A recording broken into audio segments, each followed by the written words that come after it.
I've never really been one to make a scene. Most of my life, I've coasted through social situations quietly, choosing peace over pettiness, silence over snark. I grew up in a family where conflict was solved with long sighs and passive-aggressive glances across the dinner table, not with yelling or storming out. So when I married into a family that seemed to treat drama like oxygen, necessary, ever-present, and loud, I figured I could just keep my head down and smile through it. My name's Marcus, I'm 33, and up until a few years ago, I genuinely believed that keeping my mouth shut was the mature thing to do. I thought enduring the snide remarks and subtle jabs was a kind of quiet strength. But what they don't tell you is that there's a fine line between keeping the peace and letting people walk all over you. And that line, well, I didn't even realize I'd crossed it until the night of our anniversary dinner, when my mother-in-law lifted her wine glass, smirked at me over the rim, and mocked my entire existence like I was some failed audition for her daughter's future. But I'm getting ahead of myself. Let me start with the basics.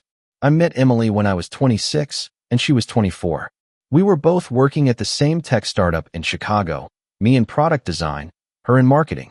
She had this laugh that carried across the office like a song you didn't know you loved until it was gone. We clicked fast.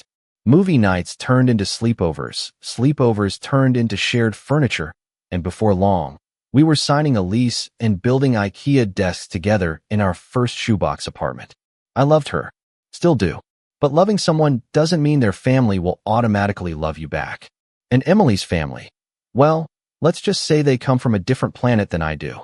Her mother, Diane, is the kind of woman who wears heels in her own house and acts like every gathering is a Vogue cover shoot. Her hair has never once looked undone. Her opinion is always the loudest in the room. And she carries herself like she's permanently auditioning for a role as rich lady who owns a vineyard in some mid-tier Netflix drama. Then there's her dad, Greg, quiet, balding, and always checking his watch like he's counting down the minutes until he can sneak away with a whiskey and the Golf Channel. He's not cruel, just absent. A ghost at most family events, physically present but emotionally buffering. Emily says he's always been like that, gentle, disengaged, a man who lost all his fights sometime around the birth of their second daughter. And finally, there's Courtney, Emily's older sister. If Diane is a queen bee, Courtney is the heir apparent. She married a lawyer named Brad who wears loafers with no socks and talks like he's being filmed for a TED Talk. They have a baby named Jasper who is, apparently, the future of humanity if you ask Diane. And they never let you forget it. Now, I don't come from money. I'm the son of a public school teacher and a mechanic. My parents are wonderful people, humble and honest, but we grew up watching every penny. When I proposed to Emily, I did it with a modest ring I paid off over 5 months, and she said yes with tears in her eyes. I knew she didn't care about the money, but I also knew her family would. The first time I met Diane, she looked me up and down like I was a dusty handbag in a designer store. She shook my hand with 2 fingers and asked, "And what exactly do you do, Marcus?" Not how I was doing, not who I was as a person, just what brand label I wore in the form of a job title. When I told her I worked in product design for a small firm, she smiled thinly and said, "Oh, so you draw things." Emily squeezed my hand under the table. I smiled through it. Over the years, I got used to the way Diane would always mention Nathan whenever we were at a family dinner. Nathan was Emily's high school boyfriend, some golden boy finance bro who'd gone on to found a startup in Silicon Valley and apparently made his first million by 28. Diane adored him. She once told Emily, in front of me, "You two were just so perfect together." I still have that Christmas card he sent us. He looked so handsome in that suit. I bit my tongue. Emily rolled her eyes and said, "Mom, that was over 10 years ago. Let it go." But Diane didn't let things go. Ever. If anything, she collected grudges and passive-aggressive comments like they were souvenirs from vacations she never actually enjoyed. The little things started adding up. We'd bring a bottle of wine to a family gathering and Diane would say, "Oh, how sweet. You brought a gift from Trader Joe's." I try to talk to Brad about sports, and he'd blink at me and say, "Do people still watch football?" As if he was confused that commoners still existed. And every time I tried to contribute to a conversation about work or politics or parenting, I'd get these condescending nods from Courtney like I was a kid trying to sit at the adult table. Emily always defended me. But the truth is, she was caught in the middle. She loved her family. And she loved me. And sometimes those two worlds felt like continents drifting apart. Still, we made it work. We carved out a life for ourselves, slowly and carefully, with weekend hikes, shared Spotify playlists, and matching mugs that said his and hers in fonts so cheesy we hid them when guests came over. We weren't flashy. We were real. So when our 5-year wedding anniversary came around, I wanted to celebrate it properly. I made a reservation at a quiet Italian place we both loved. One of those tucked-away spots where the pasta tastes like someone's grandmother is in the back whispering secrets to the dough. But when Emily suggested we invite her family to join us, just for dessert, she said, they really want to celebrate with us. I hesitated. I wasn't in the mood to be patronized over panna cotta. Still, I said yes. Because I loved her. Because maybe this time would be different. Because I still believed, somewhere deep down, that I could win her family over, not with money, but with consistency. With decency. So I wore a blazer. I made sure my shoes were clean. I practiced small talk in the car. And for the first 40 minutes, it actually went okay. Diane complimented Emily's dress. Greg didn't say much, but he at least made eye contact. Courtney showed me a photo of Jasper drooling on a watermelon slice and didn't follow it up with a lecture on organic baby food. For once, it felt tolerable. Until the wine came out. One glass turned into two. Diane's volume rose with each sip. The waitress brought out a tiny anniversary cake with 5 wonderful years piped in chocolate, and everyone clapped. It was nice. I exhaled. Maybe this wasn't so bad after all. And then, just as I was reaching for a bite of tiramisu, Diane leaned back in her chair, gave this theatrical little laugh, and said this sentence that would change everything. It's cute how you try so hard on that salary. My daughter could have married Nathan. You know, the millionaire. And then she chuckled. So did Courtney. Even Brad smiled into his drink. For a split second, the table was quiet, except for the sound of my fork clinking back onto the plate. I looked across the table at Emily. Her face had gone pale, her eyes wide, and that's when I said it. For words. Calm, steady. No yelling. No drama. But they made Diane freeze mid-laugh and drop her wine glass right onto her plate. It shattered, and that's where everything began to unravel. She dropped her wine glass. Not on purpose, either. It slipped from her fingers mid-laugh like her brain hadn't caught up to what her ears just heard. The stem snapped in half when it hit the edge of the plate, and red wine spilled across the tablecloth like a crime scene. And all I had said were 4 words. I bought this place. That's it. No flourish. No grand announcement. Just a quiet statement of fact. But those 4 words changed the entire atmosphere of the room. Courtney's smile vanished. Brad stopped mid-sip. Greg, for the first time that evening, looked interested. Diane's eyes flicked to mine, wide, like she was trying to process whether I was joking or if her ears had betrayed her. Emily stared at me. Her hand had frozen halfway to her water glass. Marcus, she said, her voice low. What do you mean? I leaned back in my chair and took my napkin off my lap, setting it beside my untouched dessert. I bought this restaurant, I said, still calm. Last spring. Quietly. I didn't think it was important to bring up, since apparently we're all very concerned with what people make. Diane blinked. You're joking. No, I replied. I'm not. And that was it. That was the exact moment the balance shifted. The moment years of snide remarks, backhanded compliments, and smug grins finally crumbled into stunned silence. But let me tell you something that most people don't realize until it's too late. When entitled people feel their control slipping, they don't go quiet for long. They lash out. They double down. And they get nastier. The silence didn't last. Wait a second, Diane finally said, her voice sharp. You mean you own this place? As in what? You're the landlord. I smiled politely. No, Diane. I'm the owner. I bought out the original owners when they decided to retire. I have a small team that manages day-to-day operations, but I make the decisions. But how? Courtney asked, like I'd told her I sprouted wings. You're just a product designer. Emily said you were working at some design firm. I said. But I left 2 years ago. Started freelancing. I also made a few smart investments back in 2018. Tech stocks, crypto, some startup equity from an old job. Things did well. I kept things quiet because I don't really enjoy talking about money at family dinners. Brad finally chimed in. You mean you've had money this whole time and never said anything? I didn't think it was relevant, I said. Apparently, my job title was enough to decide I wasn't worth listening to. The mood had curdled like milk in the sun. The server came by to check on us and froze when he saw the broken glass. I waved him off gently and said we'd handle it. He looked awkward and backed away.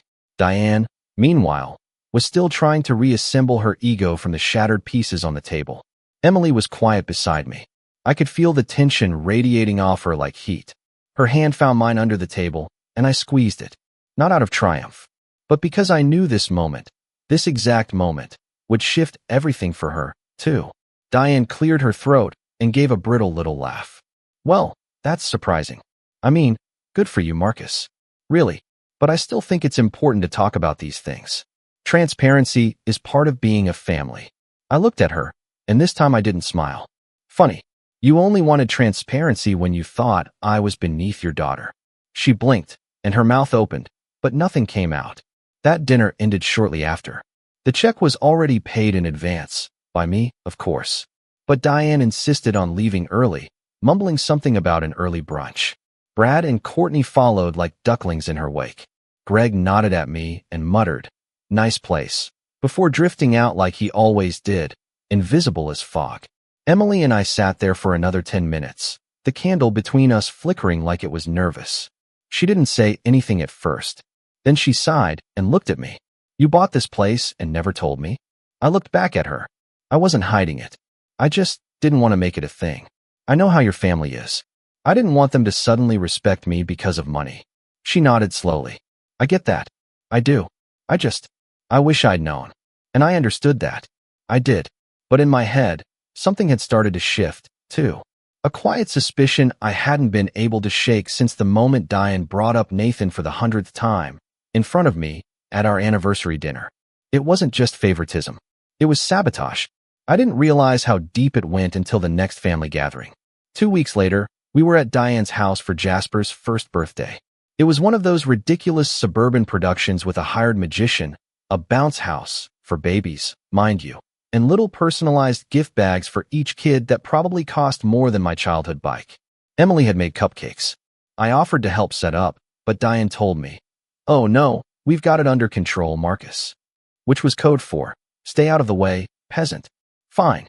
So I helped carry some extra chairs in from the garage. That's where I overheard the conversation. Diane was in the kitchen with Courtney and Brad. I wasn't trying to eavesdrop. I was literally just passing through. But when I heard my name, I stopped. "He's just doing this to prove a point," Diane was saying. "You can't tell me he just happened to buy that restaurant. He's trying to embarrass us." "I still don't understand how he had that kind of money," Courtney said. "I mean, Emily said they were budgeting for a vacation last year."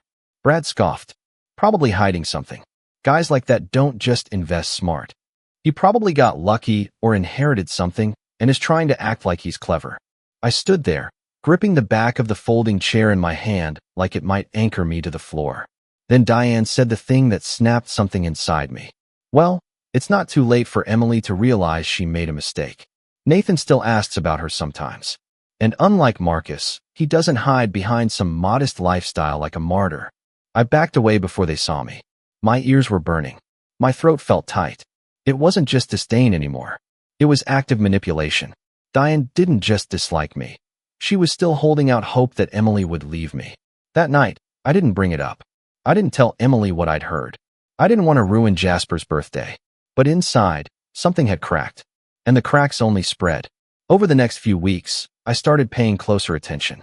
I noticed the subtle digs Diane kept slipping into conversations. "It must be hard budgeting when you don't have dual incomes," she said once, not realizing I out-earned Brad and Courtney combined. I caught Brad trying to one-up me in conversations, name-dropping mutual funds and legal loopholes like he thought he was in a financial duel. Courtney started posting passive-aggressive quotes on Facebook like, "True love is transparent love, and some people hide their true selves until it's too late." Emily stayed oblivious. Or maybe she was just tired. Every time I tried to bring up how her family treated me, she'd sigh and say, "I know. I'm sorry. They're just complicated." But one night, about a month later, things came to a head. We were at Diane's again for dinner. Emily's cousin Grace had just gotten engaged, and it was a whole thing. Champagne, toasts, gifts. Grace's fiancé was some real estate guy with slicked back hair and the emotional depth of a garden hose. But Diane treated him like royalty. He owns 2 condos, she gushed at the table. And he's barely 30. That's ambition. Emily squeezed my hand under the table. I let it go. Then, after dessert, Diane pulled Emily aside. I stayed back, chatting with Greg, who, to his credit, was trying to tell me a story about a boat trip from the 80s. But then I heard Emily's voice. Sharp. Unusual for her. Are you serious, Mom? I turned. Emily was standing in the hallway with her arms crossed. Diane looked unfazed. I'm just saying, honey, if you'd been honest about Marcus's finances, we could have worked out something better for your future. This isn't how our family operates. Worked out something better? Emily echoed. Are you hearing yourself? Diane's tone didn't change. It's not about love, darling. Love fades. Security doesn't. And frankly, I'm starting to think Marcus is hiding something bigger. You deserve to know everything. I stepped into the hallway. Funny, I said, because I seem to remember inviting you both to sign an NDA when I took over the restaurant and gave you access to our tasting events. You remember that, right, Diane? Her eyes widened. That was just paperwork. No, I said calmly. That was legal paperwork, which you signed, and which means the next time you insinuate that I'm lying about finances, I can, legally, revoke your access to anything I own. Emily looked at me in shock. Wait, what tasting events? I turned to her. We've been doing private dinners for charity. Monthly. High-profile guests. I didn't bring it up because I wanted one part of my life not to be picked apart by your family. There was a long pause. Then Diane scoffed. See? He is hiding things. And that's when Emily said it. She looked at her mother, then at me, then back at her mother. And she said, Mom, did you really invite Nathan to our wedding? After we sent the guest list. Diane flinched. That silence told us everything. And just like that, it all made sense. Emily didn't raise her voice. She didn't need to. The way she asked the question, calm, direct, almost like she already knew the answer, landed heavier than a scream ever could. I watched Diane's perfectly done face twitch slightly, as if trying to hold together a crumbling mask. You're being ridiculous, Diane finally muttered, looking away. It was just a courtesy. Nathan sent flowers when he heard about the wedding. I thought it would be polite to include him. That's all. That's all. Emily said, arms crossed. After everything? You tried to sneak my ex into our wedding like it was your high school reunion. I didn't sneak anyone, Diane snapped. He RSVP'd no. Nothing even happened. But you wanted it to, Emily said, her voice cracking just a little. You wanted him there. At my wedding. Sitting in a chair that should have gone to someone who actually cared about us. The room had gone quiet. Greg had stopped halfway through pouring himself another scotch. Even Courtney looked like she wasn't quite sure where to stand. Brad had conveniently wandered off to check his phone in the guest bathroom. I've always wanted what's best for you, Diane said, lifting her chin. No, Emily said. You've always wanted what made you look good. And Marcus never fit that picture. I was still standing in the hallway, stunned. Not because I didn't know Diane was capable of this. Honestly, a part of me had suspected for years, but because Emily was finally seeing it. Not brushing it off. Not excusing it. Seeing it, raw and in front of her, for what it really was. We didn't stay long after that. Emily grabbed her coat without another word. Diane tried to guilt-trip her on the way out. You're going to abandon your own mother over this? But the words didn't land like they used to. Emily didn't speak the whole drive home. And I didn't push. I just drove, quietly, letting the night wrap itself around us, cold and sharp like the first breath of winter. When we got home, she sat on the couch in silence for a long time. I made us tea. She didn't drink hers. Finally, she said, I feel like I've been blind. I sat beside her. You weren't. You just wanted to believe the best. I defended her for years, she said. Even when I saw the signs. Even when you tried to tell me. I thought it was easier to keep the peace. I thought that's what family did. I nodded slowly. That's what I thought too. She turned to me, eyes glassy. Marcus, I'm sorry for letting it get this far. You don't have to apologize. Yes, I do, she interrupted. Because you've been carrying this weight alone. I saw the little comments, the favoritism, the comparisons. And I told myself it wasn't a big deal. But it was. And it hurt you. And I didn't protect you. I should have. I didn't respond right away. Because there wasn't anything to say. She was right. And the truth is, I had been hurt. I'd just gotten good at hiding it. Laughing it off. Biting my tongue until it bled. I told myself I was being the bigger person, but in reality, I was just shrinking myself down to fit into a family that never wanted me there in the first place. That night, we decided to take some space. Not from each other, from them. We stopped going to every Sunday dinner. Stopped replying to Diane's "just checking in" texts that always came with strings attached. Emily started saying no more often. I started breathing deeper. It was liberating for a while. But here's the thing about family toxicity. It doesn't go away quietly. Over the next few months, Diane escalated. It started subtly, passive-aggressive comments on Facebook about daughters who forget their roots, photos of Courtney and Brad's family dinners with captions like, "True family always shows up." Then it got more direct. Calls to Emily's office under the guise of urgent family matters that turned out to be rants about how she was letting Marcus isolate her, or how marriage is supposed to be a partnership with your parents, too. Then came the final straw. Emily and I had finally booked our dream vacation. A quiet 2-week trip to Portugal, something we'd been putting off for years. We planned every detail. I cleared my freelance schedule, and Emily submitted time off for the first time in over a year. It was supposed to be ours. 2 days before the trip, Emily got a voicemail from Courtney. "She's in the hospital," Courtney said, crying. "It's Mom. She collapsed in the kitchen. They think it's her heart." We panicked. Emily broke down in tears. I called the airline. We canceled everything. Bags still half-packed on the bed. We jumped in the car and drove to the hospital, running every red light on the way. When we arrived, out of breath, frantic, we found Diane sitting upright in bed, eating a cup of Jell-O and arguing with a nurse about the room temperature. Turns out, it wasn't her heart. It was a dizzy spell, mild dehydration. She was cleared for discharge that same night. And the worst part? She smiled when she saw us. A smug little smile. "Oh good," she said. "You came." Emily stood frozen. "You lied." "I didn't lie," Diane said. Courtney overreacted. "I just told her I felt faint. You know how she is. But it's lovely that you came. It shows where your priorities still are." I walked out of that room before I said something I'd regret. Emily followed a few minutes later, pale and silent. We sat in the car for a long time. "I gave up our vacation for this," she whispered. She manipulated me. I didn't say anything. I just held her hand. That was rock bottom. The moment we realized we could never go back to who we were before. That our kindness would always be weaponized. That playing nice only gave them more ammo. That night, we made a decision. We would stop reacting and start building. We quietly cut ties. No more explanations.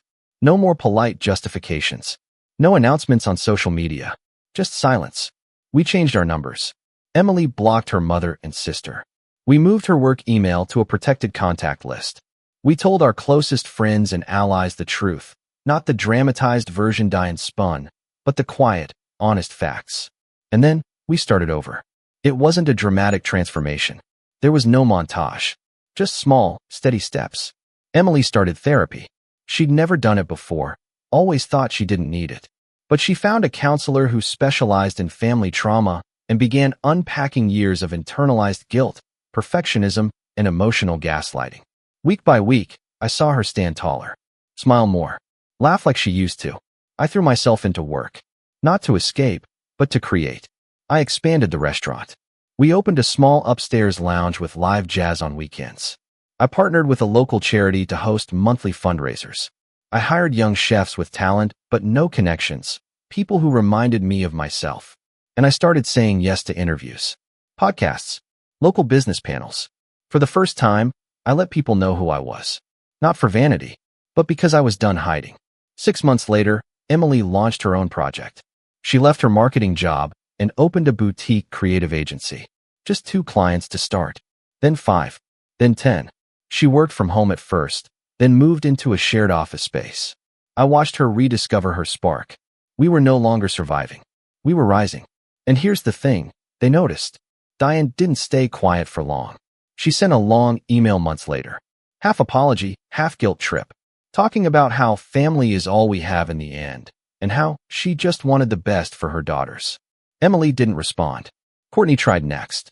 She showed up at our restaurant during lunch service with Jasper in tow, hoping the kids' presence would soften us. I told her politely that I couldn't chat during rush hour. Brad emailed a cease and desist after he saw that Emily was using a marketing strategy that looked suspiciously similar to something his firm once pitched to a client. We laughed and forwarded it to our lawyer. It was messy, but it was ours. We were no longer living in their shadow. We were building something brighter. And yet, the story wasn't over. Not even close. Because one day, out of nowhere, a legal envelope landed on our doorstep. Addressed to Emily. From Diane's estate planner. That's when everything took a sharp left turn. And what we discovered inside that envelope changed everything. Emily stood in the doorway holding the envelope like it was radioactive. She hadn't opened it yet. It had arrived in an unmarked legal courier envelope with only one return address. North Creek Estate and Trust Management. No note. No explanation. Just her name on the label in crisp, clean font and the faint scent of overpaid legal drama clinging to the seal. She turned to me with a look I hadn't seen on her face in a long time. Not fear. Not sadness. Not anger, even. It was something colder. Sharper. Curiosity, laced with caution. I don't know what this is, she said, walking into the kitchen. But I already hate it. I dried my hands on a towel and nodded toward the letter opener. Want me to do it? She hesitated, then handed it to me. Inside was a single sheet of paper, heavy stock, thick enough to feel serious. The heading was short. Notice of intent to amend living trust. Diane M. Whitmore. Emily read it once. Then again. Slower. And then she burst out laughing. But it wasn't the good kind of laugh. It was the kind you let out when the absurdity of something slams into your chest so hard you forget how to breathe. She's revoking my beneficiary status, Emily said, shaking her head. This woman is actually writing me out of her trust. I blinked. Wait, you were in her trust. Emily sighed and sat down. Yeah, ages ago. When Dad had that health scare, Mom redid all the estate planning. She put Courtney and me in as 50-50 beneficiaries. I haven't thought about it in years. Why now? I asked. What's the timing here? Emily held up the notice. It says she's reconsidering the distribution of her assets due to recent familial estrangement and poor judgment exhibited by her youngest daughter in the selection of a life partner. My jaw clenched. So this is because she didn't get her way. Oh, Emily said, reaching into the envelope again. It gets better. There was a second page. A revised draft of Diane's trust structure. Courtney, 90% beneficiary. Jasper, 10%. Emily, removed entirely. At the bottom, there was a handwritten postscript. One line. This doesn't have to be permanent, darling. But some choices have consequences. Emily stared at it for a long time. I expected tears. Or yelling. Or at the very least, a drink. But she did something else entirely. She folded the letter back up. Neatly. Carefully. Slid it into the envelope. And placed it in the drawer next to our sink. Then she turned to me and said, she just gave me the perfect out. From that moment on, everything shifted. Emily had always been composed. Organized. Methodical. But something about that letter awakened a part of her I'd never seen before. Not rage. Not revenge in the screaming, soap opera sense. No, it was clarity. The kind of quiet, patient resolve that doesn't just wait for karma. It builds it. Brick by brick. She wants to cut me out, she said that night, pacing in the living room. Fine. But I want to know why. I want to see everything she's been hiding. What she gave Courtney. What she promised Brad. What leverage she's been holding over us this entire time. So you want to fight it? I asked. No. Emily said, stopping mid-step. I want to understand it. Then I want to expose it. That was the beginning of the setup. Step 1, knowledge. We hired a trust and estate attorney, someone who specialized in family estate conflicts. His name was Calvin, and he looked like he'd walked out of a courtroom drama on primetime television. Silver hair, razor-sharp posture, a voice like silk on steel. He reviewed the trust amendment and said, this was meant to provoke you. It's a power play, but it also opens doors. She made it official. That gives us rights. Rights to what? Emily asked. Discovery, Calvin replied. If she's made you a formal beneficiary in the past and is now revising the trust with cause, we can request access to previous documents. We can also examine asset distribution patterns, family gifts, and disbursements to other beneficiaries.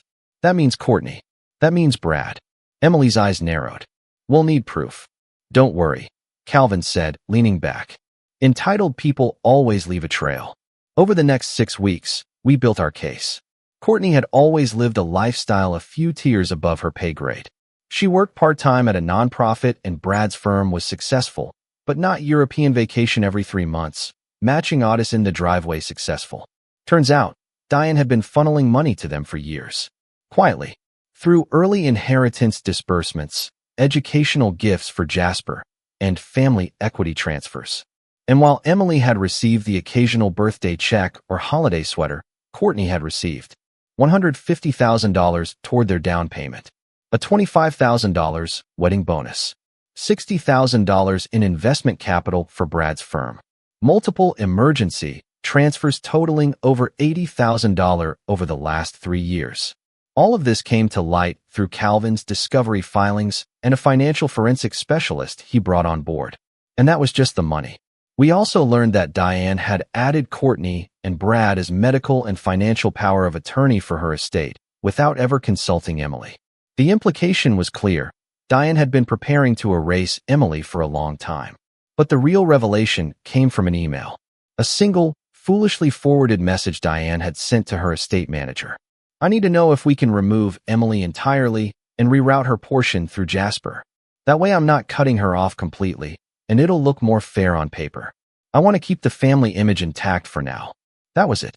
The mask had slipped. She didn't just want to punish Emily. She wanted to stage manage the punishment. Emily sat at the kitchen island holding the printed email, a flicker of something unreadable on her face. She doesn't just hate you, she whispered. She resents me for not hating you, too. I swallowed. So what do we do? She looked at me, and for the first time in our entire relationship, I saw her smile with absolute, unapologetic intent. We let her finish building the gallows, she said, and then we pull the trapdoor ourselves. Step 2. Control. I reached out to one of my investors, Liam, a tech entrepreneur turned angel backer I'd partnered with years ago. He owed me a favor. When I told him what we were planning, he laughed. You want to go full succession on your in-laws? He asked. Not exactly, I said, but I need to make them see the power they've been dismissing. Liam connected me with a private venue he co-owned, an exclusive estate in Lake Forest used for high-profile retreats and charity events. White stone walls, ivy-covered terraces, and a catering staff that made you weep into your truffle risotto. We booked it under a generic name, Whitmore Family Foundation Gala. Step 3. The bait. Emily reached out to Courtney under a burner email account, claimed to be a publicist working with the foundation's charitable wing, invited her and Brad to a private family feature opportunity for an upcoming philanthropic spotlight series. Said they'd be honored at the event for their ongoing service to the community. Diane got her own invitation, printed and hand-delivered, with a note that said, because every family deserves to be seen for who they truly are. They all RSVP'd yes within 48 hours. Courtney posted about it on Instagram the next day, filtered photo of her holding the invite next to a bottle of Veuve, captioned, family always rises to the top. Step 4. The stage. While they were busy preparing speeches and outfit changes, we were preparing documents. Every financial transfer, every manipulative message, every proof of favoritism, betrayal, coercion, and gaslighting, all printed, bound, and slipped into discreet envelopes labeled with their names. We worked with the event staff to time everything perfectly. Arrival cocktails, a private family honoring ceremony, a brief, closed-door moment for media materials review. That's when they'd each receive their envelope. That's when the room would change. And that's when Emily would stand at the front and take back the narrative. Not with vengeance, not with fury, but with truth. We weren't going to burn the bridge. We were going to make sure everyone saw who set the fire. The night of the gala arrived cloaked in elegance. The estate we'd rented shimmered in soft amber light, with violinists playing near the fountain and staff in crisp black uniforms guiding guests toward the arched entry. You wouldn't have guessed that behind the charm and catering, revenge was about to be served, cold, meticulous, and years in the making. Courtney showed up first, draped in a pearl-studded gown that probably cost more than my car's down payment. Brad had that same smug grin he always wore when he thought he was the smartest guy in the room.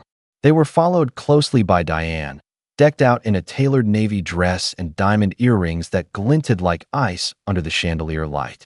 She was glowing with self-importance, clearly thinking this event was a tribute to her legacy as matriarch. None of them suspected a thing. Their names were on the guest list. Their photos were in the mock-up program. They'd even received a framed honoree certificate at check-in with gold lettering and their names etched beneath a quote about the power of family-driven philanthropy. They mingled. They drank. They posed for photos. And then the event host stepped up to the mic. Ladies and gentlemen, thank you for joining us this evening for the Whitmore Family Foundation Gala. Before our public program begins, we'll be holding a brief private segment with the family in the Rosewood Room. We ask that the Whitmore family members follow staff for this exclusive media preparation. They followed, smiling, oblivious. Inside the Rosewood Room, soft jazz played in the background and champagne waited on a tray. Emily stood by the fireplace, calm and poised in a black dress, minimal jewelry, hair pinned up like a queen preparing for court. On the mahogany table beside her sat 3 sealed envelopes, labeled clearly, Diane, Courtney, Brad. Diane raised a sculpted brow. What's all this? Emily gestured toward the chairs. Please, take a seat. Brad narrowed his eyes. Where's the film crew? Emily looked him in the eye. There is no film crew. There's no magazine. There's no charitable profile. Courtney's face went pale. Then what is this? Emily reached for the remote and turned off the music. The silence that followed was the kind that amplifies everything. The creak of a chair, the shuffle of fabric, the pounding of your own heart. Then she spoke. This isn't about honoring our family. This is about telling the truth. About years of manipulation, gaslighting, and favoritism. About how this family treats people like investments instead of human beings. About how you tried to punish me for choosing a partner who didn't meet your warped standards. Diane folded her arms. I don't have time for this performance. You don't need time, Emily said coolly. You need to open your envelope. She handed them out one by one. They hesitated, but curiosity always wins with people like them. Inside were the documents Calvin had compiled, spreadsheets showing every financial disbursement from Diane's accounts to Courtney and Brad. Totals well over $300,000. Bank records. The email Diane had sent about rerouting Emily's inheritance through Jasper to keep up appearances. Handwritten notes between Diane and her estate planner about omitting Emily as a co-trustee until she comes to her senses. But that wasn't the real bomb. The final sheet in each envelope was a notarized statement of withdrawal. Emily's formal, legal relinquishment of any future inheritance from Diane's estate. Signed, sealed, and witnessed. Diane's hands trembled as she read the last line. I voluntarily and permanently waive my right to any assets, property, or claims tied to the Whitmore family estate. She looked up. What is this? Emily didn't flinch. Freedom. You're just giving it up? Courtney sputtered. After everything? That money was half yours. It was never mine, Emily said. Because it came with chains, expectations, control. And I'm done. Brad laughed. You're bluffing. Emily turned to him. Check with your attorney. The withdrawal was filed last week. Courtney looked furious. So what? You throw this tantrum and walk away. You think this makes you look noble? Emily tilted her head. No, but that's not the end of it. I stepped forward from the corner where I'd been quiet until now. Diane's eyes darted to me like she'd just remembered I existed. Do you remember the charity gala you hosted back in 2019? I asked her. The one where you bragged about raising 6 figures for underprivileged youth. Diane blinked. Yes, of course. I handed her another envelope. This is the breakdown of the actual donations made that year. Less than $8,000 went to charity. The rest went to administrative fees, to Brad's consulting firm. Brad's face drained of color. That's privileged information. No, I interrupted. It's public. Because I bought the holding company that handled your bookkeeping software last month. Legally. And I found a lot of discrepancies. Emily stepped beside me. You funneled funds from a charity event to pay your own son-in-law. Then you framed it as philanthropy. Courtney stood up. This is insane. You can't just ruin our reputations over some bitterness. No one's ruining anything, I said. We're just letting the truth stand where your lies used to. Emily held up a small USB drive. This contains everything. The documents, the transfers, the emails. It's not going to the press. Not unless you try to retaliate. But understand this. We're not afraid of you anymore. Diane slowly sat down. Her face had gone stone still. No rage. No denial. just a quiet realization that the game was over. "You'll regret this," she said, her voice hoarse. Emily smiled. I already regretted staying quiet for so long. But this? No. This is the first thing I don't regret in years. They left soon after, barely able to make eye contact. Courtney didn't post a single photo from that night. Brad's firm quietly removed its philanthropic partnerships tab from their website within a week. Diane went dark on social media. And us? We didn't gloat. We didn't brag. We just lived. Emily went on to expand her agency, partnering with nonprofits and ethical companies, real ones. I opened a second restaurant, this time a bakery cafe in the heart of the city, dedicated to my mother's favorite recipes. We named it Rosewood, after the room where we took back control. Sometimes I still get looks from people who know the story, business owners, family friends who caught wind of what happened. They ask me if I'd do it all again. And I always say the same thing. I never wanted revenge. I just wanted peace. But sometimes, to get peace, you have to end the war yourself. And that night, we ended it forever. My name is Jesse, and I'm 22 years old. For most people, graduation day is a memory they want to frame on the wall. Caps in the air, family cheering, pictures that capture the pride of years of work finally paying off. For me, though, the memory isn't of applause or happiness. It's of my mother leaning close enough for everyone in the row behind us to hear, her voice cutting sharper than any blade. "Don't get too proud. Your brother will actually make something of his life, unlike you." And then, just to twist the knife, the laughter that followed. Not just hers, but my dad's, my aunt's, even my brother's smug little chuckle. That was the soundtrack to my graduation day. To really understand why those words landed the way they did, you have to know the family I come from. I was never the favorite, not once. My brother, Liam, is 2 years younger than me, and ever since we were kids, he's been the golden child, the star athlete, the one who could do no wrong, the future success my parents bragged about at every barbecue or family reunion. Meanwhile, I was the one who liked books, who stayed up late tinkering with things on my laptop, who didn't have the same kind of shine. To my parents, that meant I was lazy, unambitious, and destined to be nothing more than a waste of potential. At least, that's how they always put it. Growing up, it wasn't just subtle favoritism, it was blatant. On Liam's birthdays, he'd get new bikes, game consoles, the works. On mine, socks, maybe a 20 stuffed in a card, and a smile that felt forced. If Liam had a soccer game, the whole family would pile into the car, cheering from the stands. If I had a debate competition or a science fair, they were too busy or couldn't make it. I got used to seeing empty chairs where my family should have been, clapping for other kids instead of their own. And when I tried to talk about it, I was met with the same dismissive line. "Stop being dramatic, Jesse. Not everything is about you."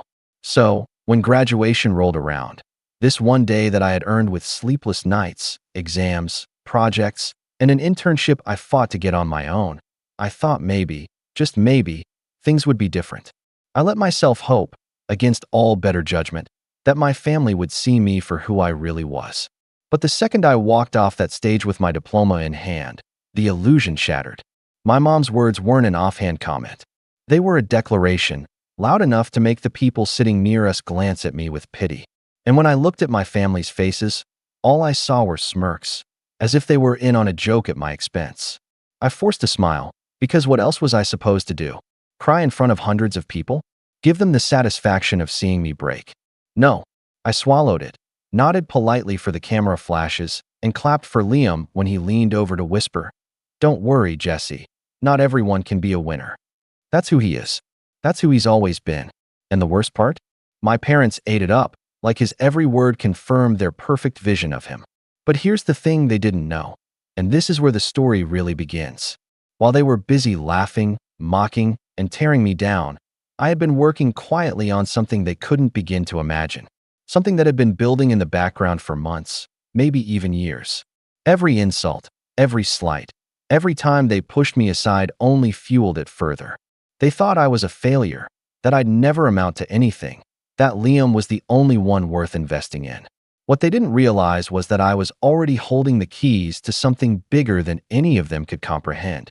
And as I stood there on graduation day, diploma in one hand and my mom's words echoing in my ears, I made a promise to myself. They were going to find out exactly what I'd been planning, but not yet. Not until the timing was perfect. That was the first moment I let the thought settle in my chest. Revenge wasn't just going to be sweet. It was going to be inevitable. After graduation, I moved back home temporarily, which turned out to be both a blessing and a curse. On the one hand, it gave me time to quietly finish piecing together the last parts of my plan. On the other hand, it threw me right back into the environment I had spent my entire college career trying to escape. Every morning was a reminder that in this house, Liam was the sun and I was expected to orbit around him. The first week back, my dad knocked on my door one morning without waiting for an answer, barged in, and said, "Jesse, run to the store and grab Liam some protein powder. He's got an important practice today." I was half asleep, blinking at him, thinking he was joking. "Dad," I said, "why doesn't Liam go himself? He has his car." My dad just waved me off with this look that said, "Don't question me. He needs to focus on training, not errands. Support your brother." And that was that. Never mind the fact that I had my own responsibilities and was job hunting. Liam's training, which, by the way, was just him hitting the gym with his friends, took priority. At dinner, the favoritism was more subtle, but somehow even more infuriating. My mom would ask Liam about his day in detail, showering him with praise for things as small as lifting more weight at the gym. Then, after a brief pause, she'd turn to me and say, "So Jesse, did you hear back from any jobs yet?" If I said no, her lips would press into this disappointed line, and she'd sigh dramatically, like I'd just ruined her evening. Once, when I tried to talk about a project I had completed during my internship, she cut me off mid-sentence to tell Liam how proud she was that he had been networking with some older guy at the gym who owned a small business. Networking, in this case, meant Liam had casually chatted with the guy between sets and bragged about himself, but apparently that was more valuable than 4 years of hard work. It wasn't just my parents. The extended family played along too. My aunt came over one Sunday with a cake. "For our future success story," she said brightly, setting it in front of Liam. His name was piped across the top in blue icing. I stood there awkwardly, waiting for her to say something like, "And congratulations again, Jesse, for graduating." But she didn't. Instead, she asked me to grab plates from the kitchen. I carried them out, trying not to let my face show the sting, as Liam leaned back smugly in his chair, soaking up the attention like it was his birthright. One night stands out vividly. I was sitting at the kitchen table, laptop open, working on refining my resume and writing cover letters. Liam walked in, plopped his gym bag on the counter, and said, "Jess, scoot over, I need the table." He didn't even ask, just expected me to move. I told him I was working, and he shrugged. "Yeah, but my buddies are coming over. We're running a fantasy football draft, and this is the only good spot." My mom overheard and immediately chimed in. "Jesse, don't be selfish. You can work upstairs in your room. Let your brother have his fun." So I gathered my laptop, my notes, and my pride and walked out of the room. Upstairs, alone, I sat in the dark with my computer screen glowing, heart pounding in frustration. I kept asking myself why I put up with it, why I let their words still hurt after all these years. But then I remembered, they didn't know what I knew. They didn't know what I was building. And the more they pushed me aside, the more certain I became that when the time came, the impact would be seismic. What made things worse was the constant comparison. My dad had this habit of making side comments, little digs dressed up as advice. "You should really watch Liam, Jesse. He's got ambition. You could learn something from him." Or, "Don't get too comfortable. Liam's already talking about starting his own business." The irony? Liam's business ideas were nothing more than him daydreaming about opening a chain of gyms he had no money or plan for. But to my parents, just the idea was proof of his genius. Meanwhile, I was sending out applications, getting callbacks, and building something real, something I hadn't even told them about. And then came the manipulation. My mom cornered me one evening when my dad and Liam were out. She sat me down in the living room with this fake softness in her eyes. "Jesse," she began, "I know you're trying. But maybe it's time to think about supporting Liam. You're both adults now, and your brother has so much potential. He just needs the right resources. You could help him get started." I blinked at her, not sure I understood. "Are you saying you want me to give him money?" She smiled faintly, the way someone does when they think they're being clever. Not give. Invest. It would be a good way to show you're not selfish. You've always had trouble with that. I wanted to laugh. Invest? In what? His pipe dream gym franchise that only existed in his head? The gall of her even suggesting it made my hands shake. I told her I didn't have money to invest, and she sighed, disappointed again. Well, maybe once you get a job. Keep it in mind. Family helps family. That line, family helps family, rang in my ears long after she left the room. Family, in their definition, meant I was expected to support Liam. It never meant they should have supported me. And yet, every moment of it, every slight, every manipulation only tightened my resolve. Because what they didn't understand was that I wasn't planning to just prove them wrong. I was planning something that would flip the script entirely. And soon, I'd have the chance to show them. About a month after graduation, the moment came that finally snapped the last thread of trust one had left in my family. Up until then, I'd learned to live with the constant digs, the favoritism, the endless pressure to support Liam while being brushed aside myself. It was painful, but it was predictable. What I didn't expect was how far they were willing to go and how brazenly they'd do it. It started on a Saturday morning. I was upstairs in my room, half asleep, when I heard voices downstairs. Not just my parents and Liam, but a few others too. My aunt, maybe an uncle.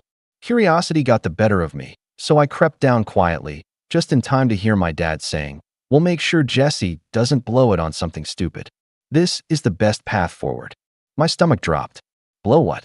I leaned against the wall in the hallway, listening. Liam's voice carried next. "I mean, it makes sense. Jesse doesn't need it. I'll put it to better use." My mom chimed in, "Exactly. Jesse will understand eventually. This is about the family." I wanted to step into the room and demand answers, but I held back. I needed to know exactly what they were plotting. So I waited, heart racing, until my aunt asked, "So when do you plan to tell Jesse about the savings?" Savings. That word hit me like a brick. I froze, trying to piece it together. Then my dad said it plain as day. "We already transferred it.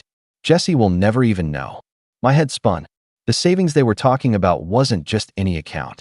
It was mine. Since I was a kid, I had worked part-time jobs, tutoring, summer shifts at the bookstore, and every dollar I earned that I didn't need for essentials went into a savings account. I wasn't flashy. I didn't spend on big trips or expensive clothes. That account was supposed to be my cushion, the money I planned to use for rent once I moved out, or even to seed into my own project.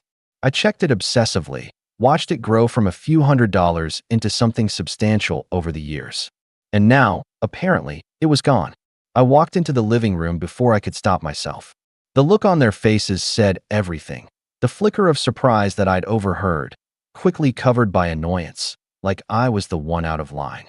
My dad didn't even bother with excuses. "Jesse, sit down. We were going to tell you anyway." My voice was shaking. "Tell me what? That you stole my savings?" My mom huffed, like I was being dramatic. "Don't say stole. We transferred it to help your brother. It's still in the family. And when Liam's gym business takes off, everyone will benefit." I stared at her, hardly able to believe the words. "You had no right. That money was mine. I worked for it. Every cent." Liam leaned back smugly, arms crossed. "Relax, Jess. It's not like you were doing anything with it.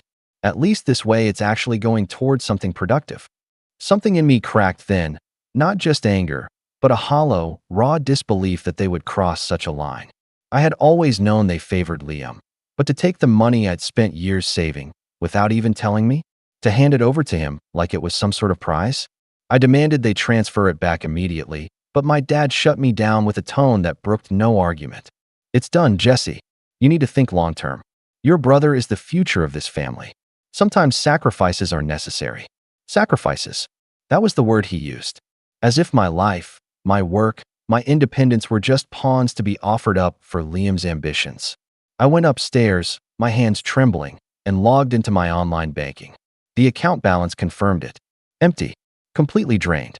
My chest tightened as I stared at the screen, while rising in my throat. That night, I didn't eat dinner. I stayed in my room, staring at the ceiling, the words of the day echoing. "We already transferred it. Jesse will never even know." The betrayal wasn't just financial, it was a message. They didn't see me as my own person. To them, I was just a resource to be harvested, a background character in the story of Liam's success. And yet, Beneath the heartbreak and fury, something else was stirring inside me. The betrayal had crystallized my resolve. If before I had been planning revenge out of hurt pride, now it was something deeper. This was about justice, about proving, not just to them, but to myself, that I was more than the role they shoved me into. I knew one thing for certain. They thought they had taken everything from me. But they were wrong. They had no idea about the real foundation I had been laying, the thing they couldn't touch even if they tried. And after what they did, I swore to myself, when the time came, I wouldn't just get even. I would make sure they understood exactly what it felt like to be dismissed, underestimated, and betrayed.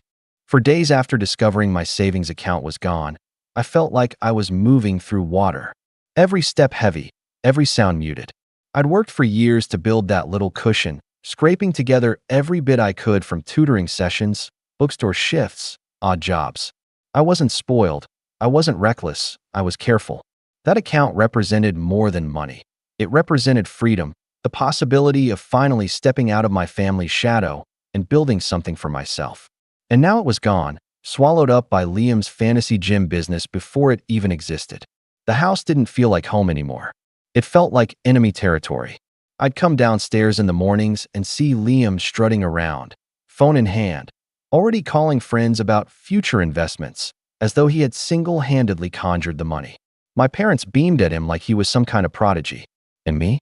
I might as well have been invisible. I tried to fight it first. I confronted my parents again, demanded they return the money. My dad's response was cold, almost rehearsed. "Jesse, dwelling on this isn't healthy. You need to support your brother and stop thinking so selfishly." My mom added, "We only want what's best for you. One day you'll thank us." Liam smirked in the background, enjoying every second of my humiliation. The worst part wasn't even losing the money. It was the silence afterward, the way my family carried on like nothing had happened, like my outrage was just a tantrum. They ate dinner, watched TV, and talked about Liam's business plan, while I sat quietly, the ache in my chest growing heavier. I'd never felt so unwanted in my own home. At night, I lay awake staring at the ceiling, my mind racing. For the first time in years, I felt powerless. No savings, no job lined up yet, and surrounded by people who thought stripping me of my independence was not only acceptable, but justified. The thought looped in my head over and over. Maybe they were right. Maybe I was nothing. Maybe I'd never amount to more than the backdrop to Liam's story. That was my lowest point. Rock bottom, if you want to call it that. I didn't eat much. I didn't speak much. I avoided the kitchen, stayed in my room, and buried myself in the faint glow of my laptop screen. Even job applications felt pointless. Why bother trying, when my own family would find a way to tear it down? But in that darkness, something small flickered. A reminder. They hadn't taken everything. The one thing my parents never asked about, never paid attention to, was the work I did quietly, online, late into the nights. For years, I had been teaching myself skills they couldn't even begin to understand. Coding, digital design, building small projects and selling them online. They had dismissed it all as hobbies. But I knew better. Those hobbies had already started to bring in money on the side, just enough to prove to myself that they were real. And so, one night, while Liam was downstairs laughing with his friends about how he was going to open 3 gyms in 5 years, I sat at my desk and pulled up the files I had kept hidden. The beginnings of something much bigger than anyone knew. A project I had been shaping piece by piece, too afraid to speak of it because I knew my family would only mock it. I stared at the screen, my reflection faint in the glow. I was broke, humiliated, and dismissed, but I wasn't beaten. Not yet. And if my family thought draining my savings account would kill my future, they were about to learn how wrong they were. Quietly, I began writing notes, drafting timelines, thinking not just about how to recover, but how to position myself, how to make sure that when I rose, it wouldn't just be for me. It would be in a way they couldn't ignore, couldn't take credit for, and couldn't tear down. It was strange, feeling that tiny ember of determination in the middle of so much despair. For the first time, I realized rock bottom wasn't just a place of loss. It was a place to start over, to rebuild, not with their help, but in spite of them. The betrayal still burned in my chest, and the wound was fresh. But as I sat there, listening to the muffled sounds of Liam bragging downstairs, I whispered a promise to myself. One day, you'll regret every laugh, every insult, Every time you called me nothing. And for the first time since the money disappeared, I believed it. The weeks that followed were some of the most difficult and yet the most transformative of my life. On the outside, I still looked like the quiet, defeated version of myself, eating little, keeping to my room, barely speaking at the dinner table. My parents mistook my silence for surrender, and Liam thrived off it. He strutted through the house like a king, talking loudly on the phone about business partners and future gym expansions, as if his empire was already in motion.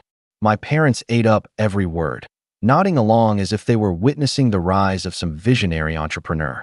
But inside my room, a different story was unfolding. Every night, while the rest of the house settled into sleep, I worked.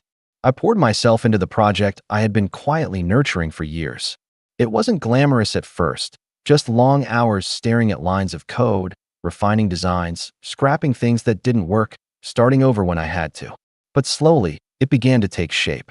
The thing about being underestimated your whole life is that it gives you an edge. People don't expect much from you. They don't see you coming. And that's exactly how I wanted it. While Liam played businessman with other people's money, my money, I was building something real. At first, the wins were small. I sold a few pieces of digital software I had coded to online forums. The payments weren't huge, but they were enough to remind me that my skills had value. A couple of freelance design gigs followed, then a steady stream of clients who found me through word of mouth.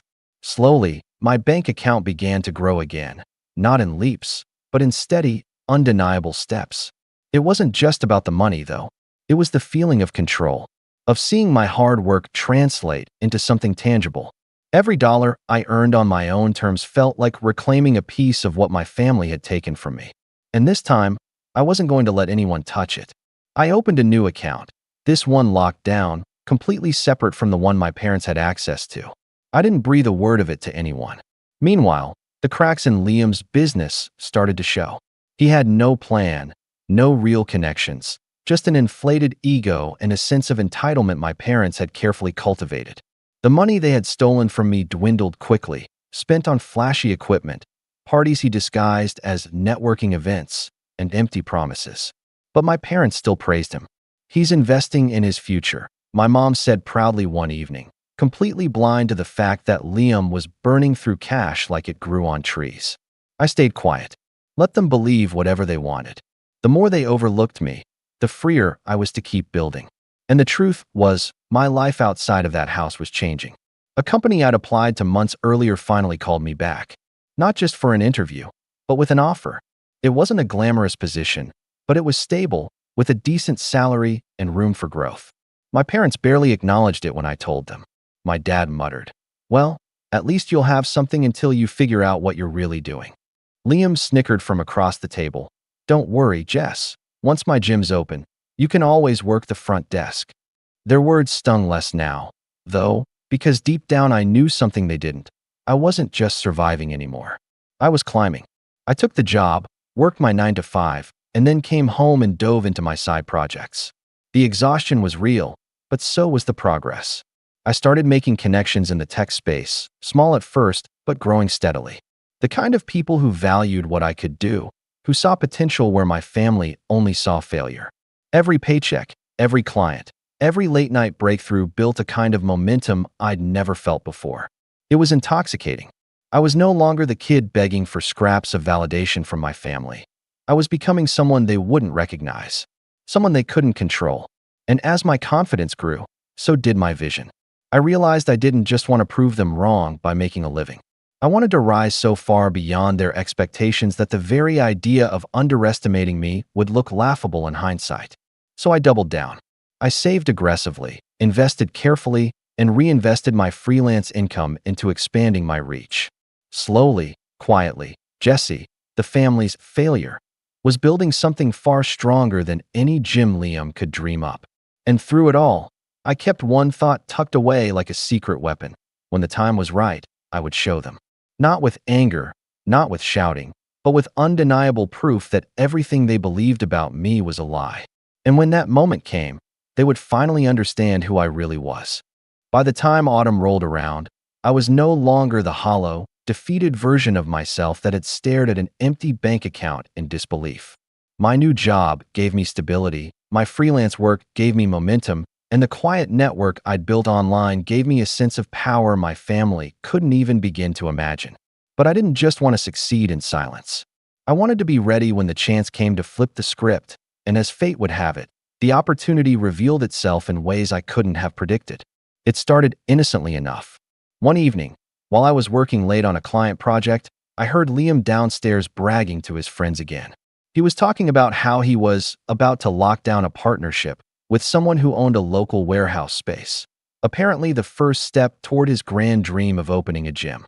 His voice carried up the stairs, every word dripping with self-importance.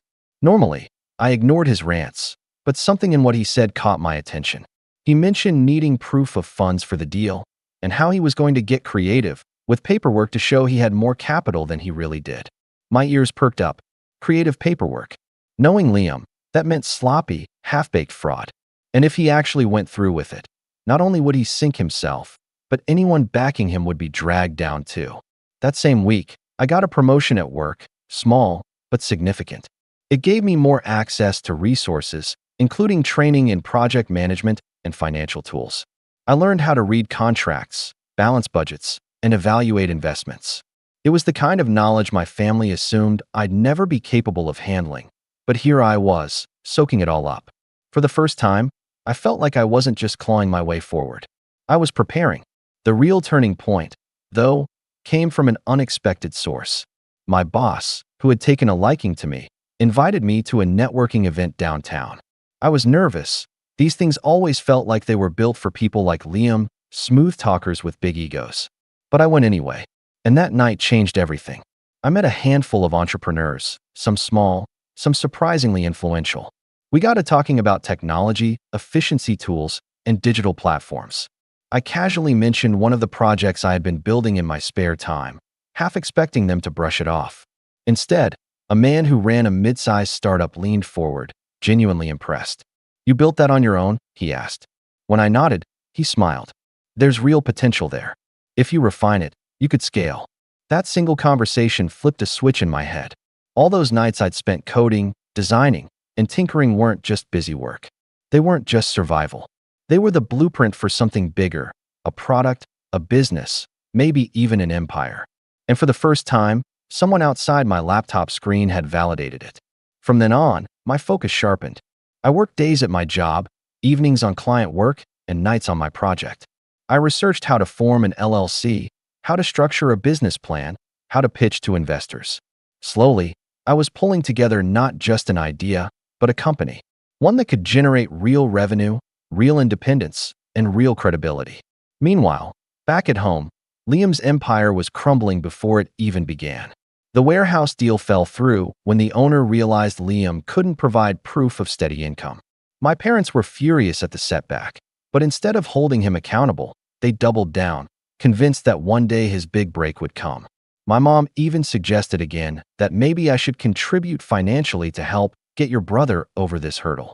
I smiled politely, nodding as though I'd think about it, all while knowing the truth. I was in a far better position than they could imagine. And the more they underestimated me, the stronger my hand became. The best part was that Liam, oblivious as always, had started using my laptop when his broke down.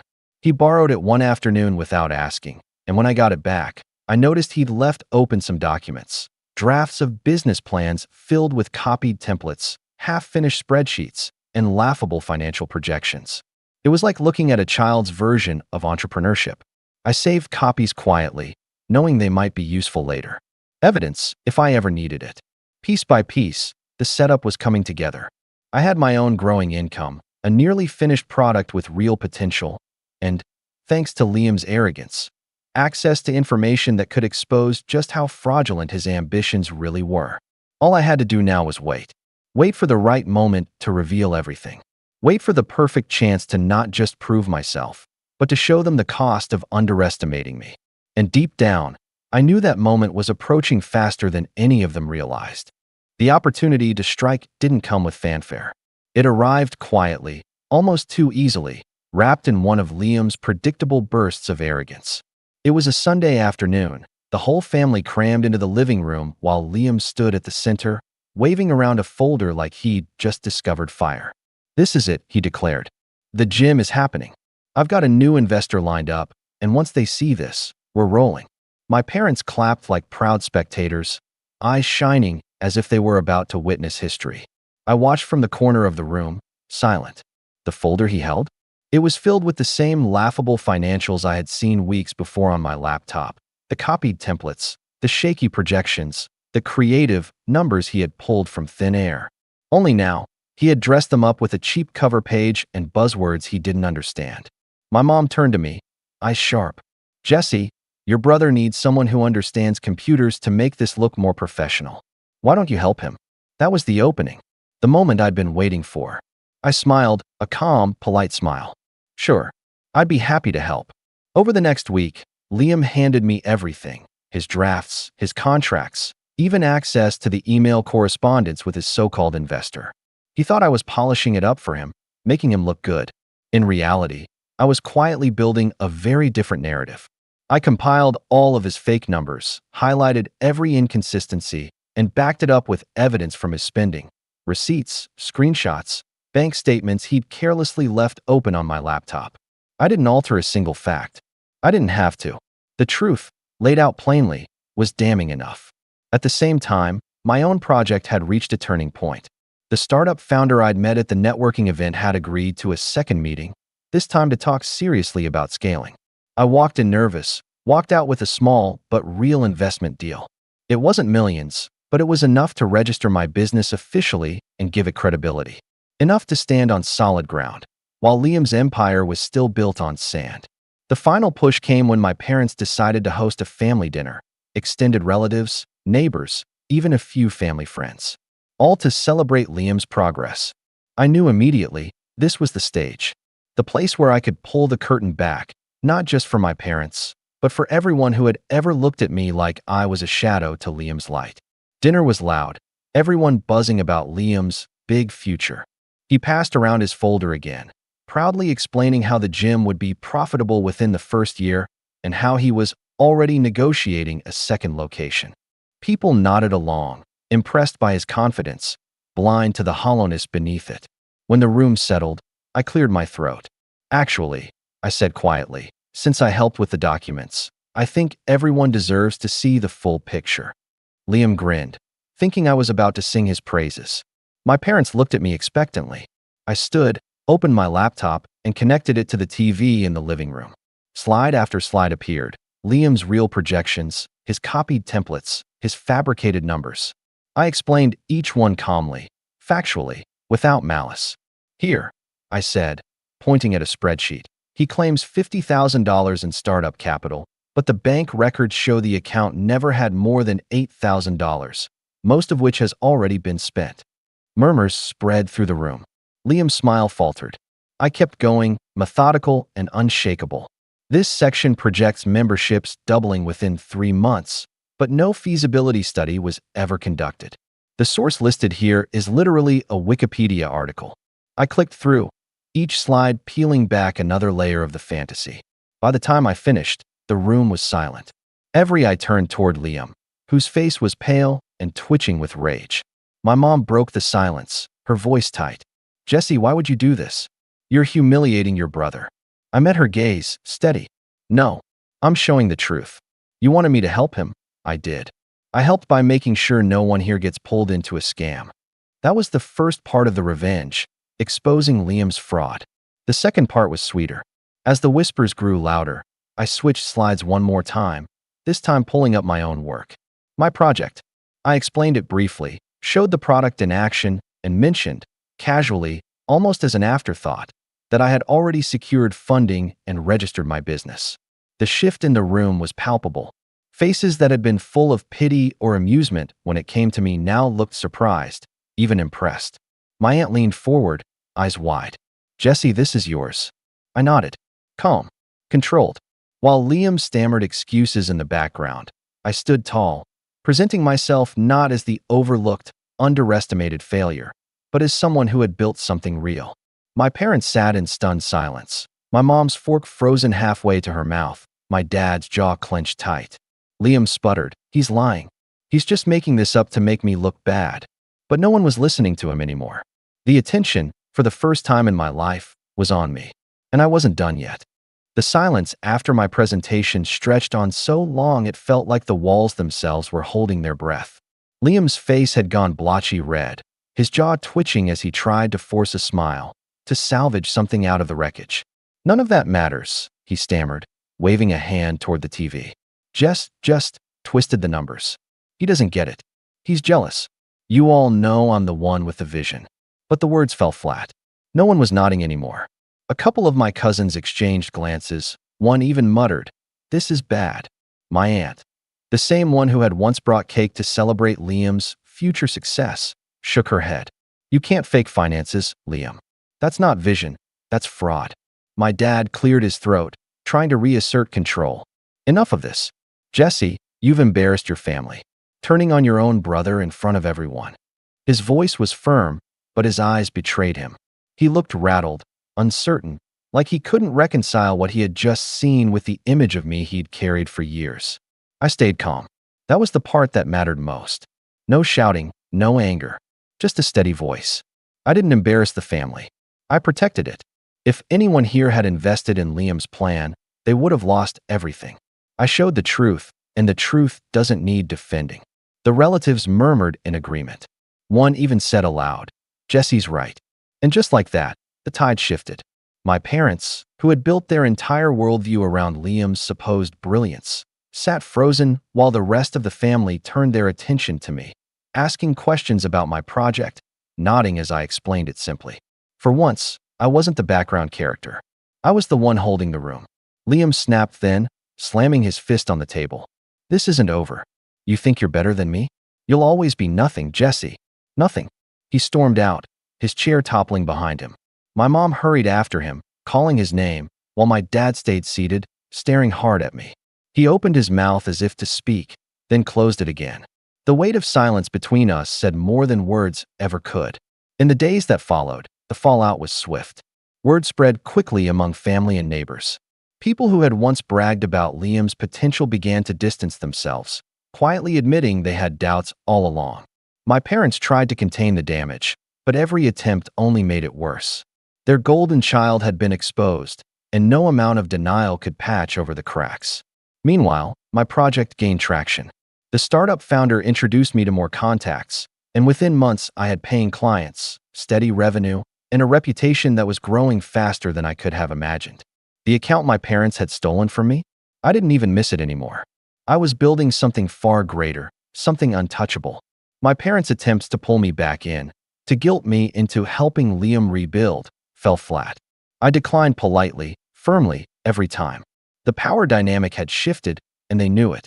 For the first time in my life, they looked at me not with disdain, but with hesitation, the kind you reserve for someone who no longer fits neatly into the box you built for them. The last time I saw Liam, he couldn't meet my eyes. The confidence, the arrogance, all of it had drained away, leaving only bitterness. He muttered something about how I'd ruined his life. I didn't respond. I didn't need to. Because deep down, we both knew the truth. He had ruined it himself. And so, the boy they laughed at on graduation day, the one dismissed as a failure, walked away from the ashes of their favoritism not broken, but stronger than ever. I remember standing in my room one evening, laptop glowing, contract signed, my business finally taking off. The house was quiet. I thought back to my mom's words, "Don't get too proud." And for the first time, I let myself smile. Because pride wasn't the enemy. Pride was the proof that I had survived, endured, and risen higher than any of them believed I could. The final irony? They had mocked me for dreaming too small, when all along, it was them who couldn't see past their own narrow vision. And I promised myself, as I closed my laptop and looked toward the future, they would never have the power to define me again. That was the day I stopped being the family's failure and became my own success. I'm Eric, 29, and I've always been the guy who fixes things. Broken sink? I'll grab the wrench. Someone stranded at 2 a.m.? I'm already driving. Need help moving? Just tell me what day. I don't do it because I crave praise. I do it because I was raised to believe that being reliable was the only way to be loved. My parents made it clear early on. Usefulness equaled value. So I became indispensable. The one who shows up. The one who remembers birthdays, fixes the Wi-Fi, and pays the deposit when my younger brother messes up again. So when my mom texted me casually one Thursday morning saying, "Don't forget to drop off your spare keys. Door's sticky again," I didn't hesitate. I had just wrapped up a brutal week at work. One of those soul-sapping stretches where your eyes hurt from staring at spreadsheets and your back aches from sitting too long in a chair that probably violates a few labor laws. Still, I drove over to my childhood home, where I hadn't actually lived in over a decade, with a keyring in hand and not much else on my mind. I just wanted to hand the keys over, maybe have a quick coffee with Mom, and leave. But when I opened the front door, I wasn't met with the usual scent of cinnamon and floor polish. Instead, balloons floated near the ceiling, streamers dangled over the hallway mirror, and the faint sound of music played from the living room. Confused, I stepped inside, and that's when I heard it: laughter, applause, the unmistakable clink of champagne glasses. I turned the corner and froze. The living room was packed, people I hadn't seen in years, neighbors, relatives, even my old soccer coach from high school. A huge banner hung over the mantel, reading "She Said Yes" in gold letters. There was cake, a three-tiered monstrosity with white frosting and blue roses. A photographer snapped pictures of a couple standing in front of it all, her left hand held up dramatically to show off a diamond ring. My brother, Nate, and next to him, her, Clara, my ex. I didn't even process it at first. I just stared, dumbly, at the necklace she wore, the one I gave her for our 3rd anniversary. She used to say she never took it off, even when she slept. I guess that was still true. "Eric," my mom called out, her voice carrying over the crowd like a school bell. She looked elated, eyes shining. "You made it." I didn't move. I couldn't. My brain was scrambling to fit the pieces together, but nothing was clicking into place. Mom hurried over, smoothing down her blouse like she was preparing for a photo. "Isn't this wonderful? Nate and Clara are engaged." I blinked. "Clara." She beamed. "We kept it a secret. We didn't want to upset you until after the surprise. But really, it's been long enough, hasn't it?" My throat went dry. "You knew?" "Oh, sweetheart." She touched my arm like I was being dramatic. "Love happens. And she just fits so well with our family, don't you think?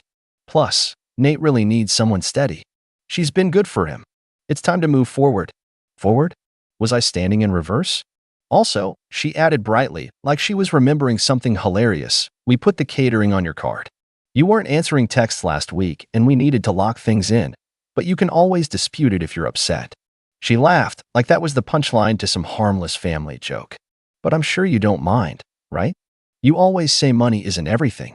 I couldn't breathe. I looked back toward Nate and Clara. She was laughing, talking to some mutual friend of ours from college. Nate caught my eye for half a second, then looked away.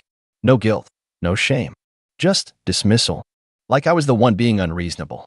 I stepped outside. My hand shook as I gripped my phone, heart thudding loud in my ears.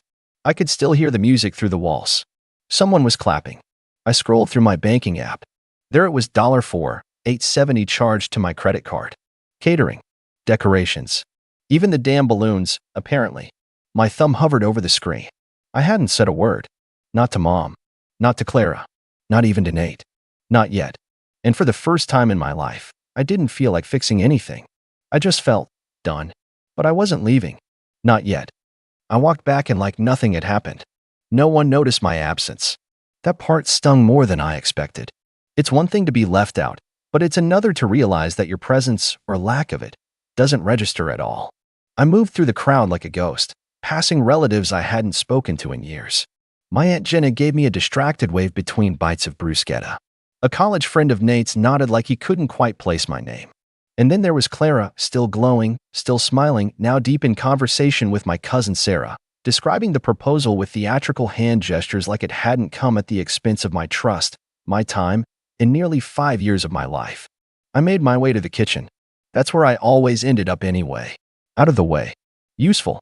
I leaned against the counter and watched as one of the servers refilled the ice bucket. A large tray of champagne flutes stood nearby, each one identical, delicate, sparkling, celebratory. My banking app was still open. I scrolled to the bottom of the invoice. There were 6 vendors listed: food, decor, music, photography, cake, bartending. I started with the catering company. The cancellation policy had a 24-hour clause, unless it was booked on the same day. Which it was.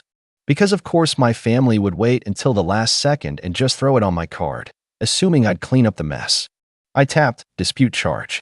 Then I dialed the customer service number. Hi, yes. I'd like to cancel a transaction immediately. It was made without my consent. The rep asked a few standard questions. I gave my responses calmly, coolly, like I was just handling a work task. Like I wasn't standing in my mother's kitchen, canceling the meal being eaten by the very people who just pretended I didn't exist. Next was the florist, then the event decorator, then the cake. Oh, that cake. I murmured. Yeah, I didn't authorize that either.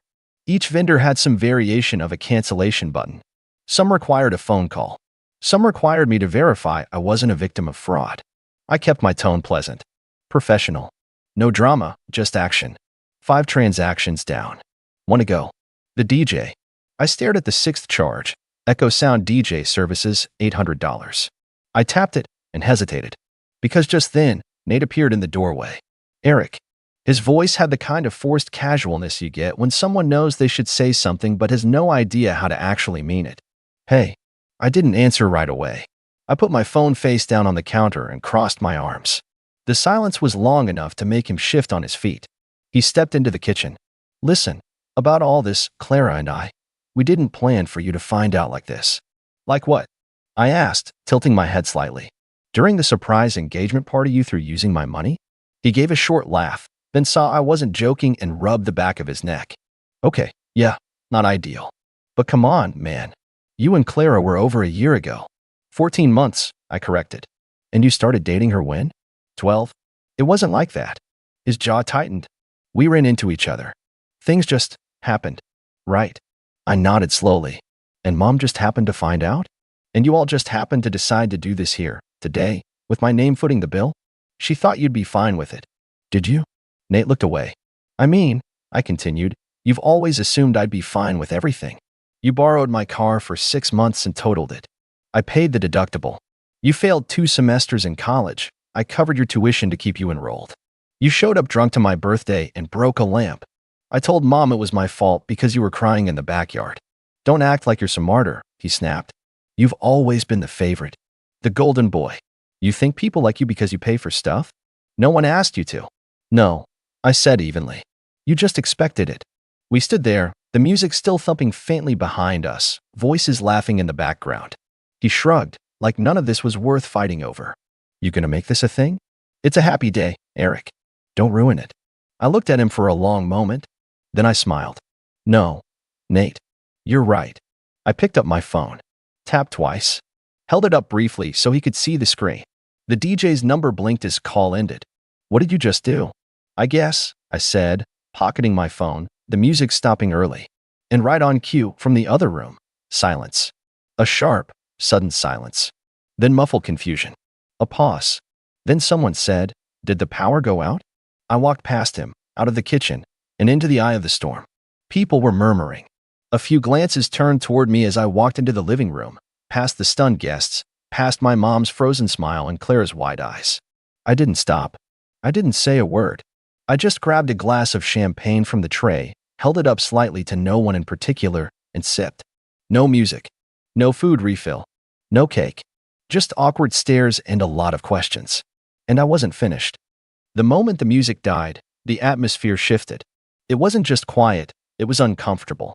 Guests started glancing at each other, trying to figure out what was going on without saying it out loud. You could see the exact moment when everyone collectively realized this wasn't a technical glitch. Something was off. The DJ was packing up.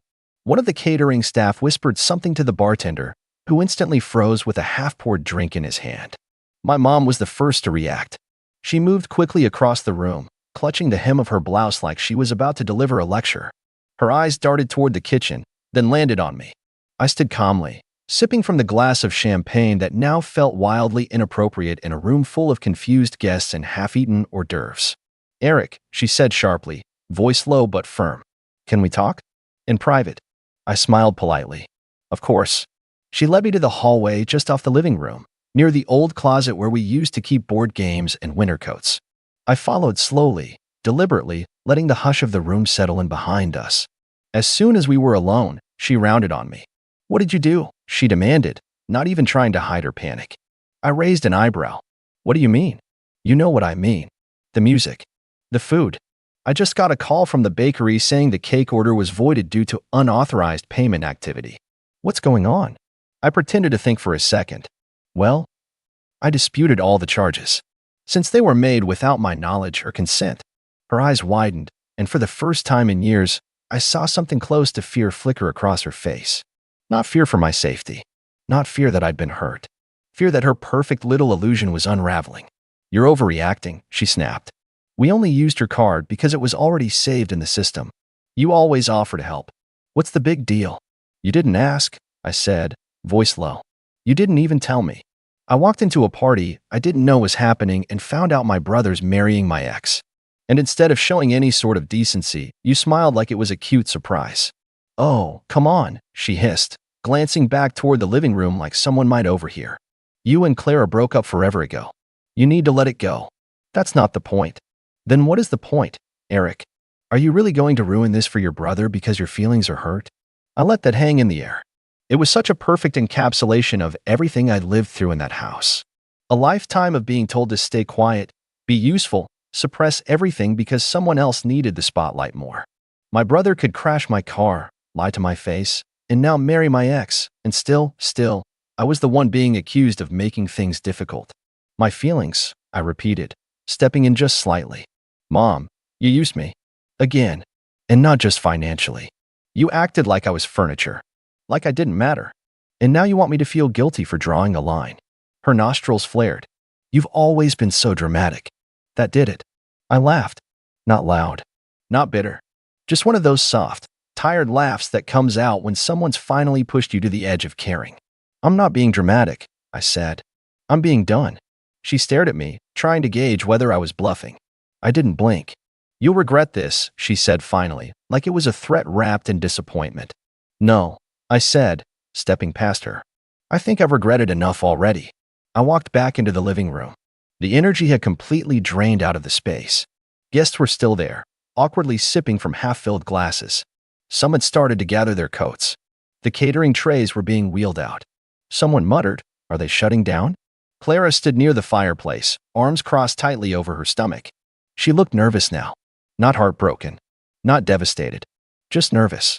Like someone who knew a secret was about to get out. Nate was trying to act like nothing was happening, laughing too loudly at something our uncle said, his eyes flicking toward me every few seconds. I walked up to him. He straightened. Can we not do this here? Do what? I asked calmly. Have a conversation? He took a deep breath. Look, man, I'm sorry, okay? I didn't plan for it to go like this. But it did. And now you're what? Sabotaging our engagement party? I smiled slightly. You sabotaged it. When you build it on a lie. His mouth opened to respond, but before he could say anything, I pulled out my phone again. This time, I tapped open the payment history and showed him the full list of disputed transactions. Every dollar, I said, was reversed. If you want to throw a party, do it on your own dime. Clara stepped forward then, voice soft. Eric, I didn't know they were using your card. I swear. I thought. You thought what? I interrupted, still calm. That I'd be okay with it? That you could show up wearing the necklace I gave you and smile through a celebration like none of this was weird. She glanced down at the necklace, touched it absent-mindedly, then dropped her hand. I was going to tell you, she said. When? She didn't answer. I looked around the room, at the guests now awkwardly pretending to look at their phones, at the staff packing up, at the crumbling facade of a celebration built on manipulation, and I felt something surprising. Peace. I'm leaving now, I said, mostly to myself. And for once, I'm not coming back. No one stopped me. As I stepped outside, the spring air felt sharper than it had when I'd arrived. The sun was lower, shadows stretching across the driveway where my car waited quietly. I walked slowly, deliberately, like I had all the time in the world. I didn't look back until I was already in my car. I just sat there for a moment, hands on the wheel, staring through the windshield like I was watching someone else's family fall apart. Inside, I could still see figures moving through the windows. My mother pacing near the fireplace, Nate talking animatedly to a cluster of confused guests, Clara sitting alone on the armrest of the couch, shoulders hunched like the reality of it all had finally begun to sink in. And yet, no one came after me. Not once did the front door creak open with someone calling my name. Not a single text buzzed through. The people who had been happy to use me hadn't even realized they'd lost me yet. That realization hit harder than anything that happened inside. They'd already replaced me. I wasn't angry anymore. I wasn't even sad. I felt hollow, like something I'd carried for years had been quietly lifted from my shoulders. But that hollow feeling also gave me clarity. I'd let them walk over me for so long that it had become part of their routine. And the thing about routines is, people don't stop them unless you force them to. So I decided that day, sitting in that car, that I wouldn't just walk away. I'd make sure the damage they caused had consequences. Not out of spite, but for closure. For peace. For me.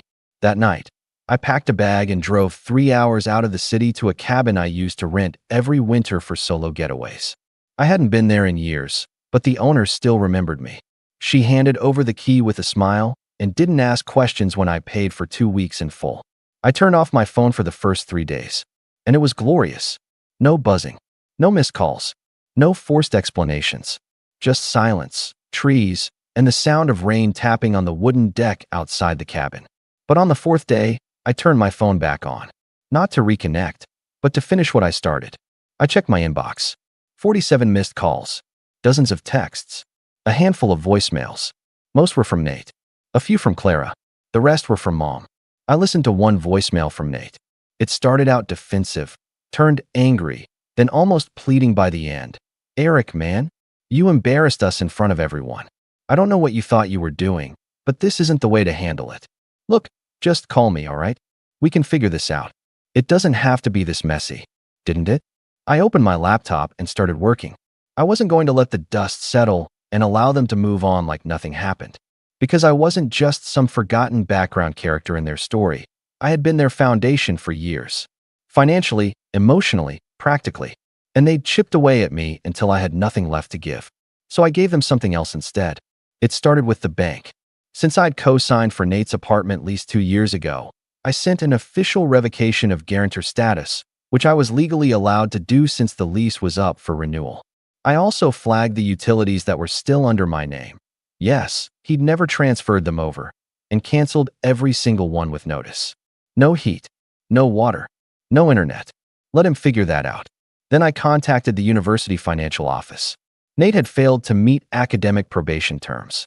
I'd been covering his tuition out of guilt, believing he just needed time. But I hadn't seen his transcripts in over a year, so I requested them.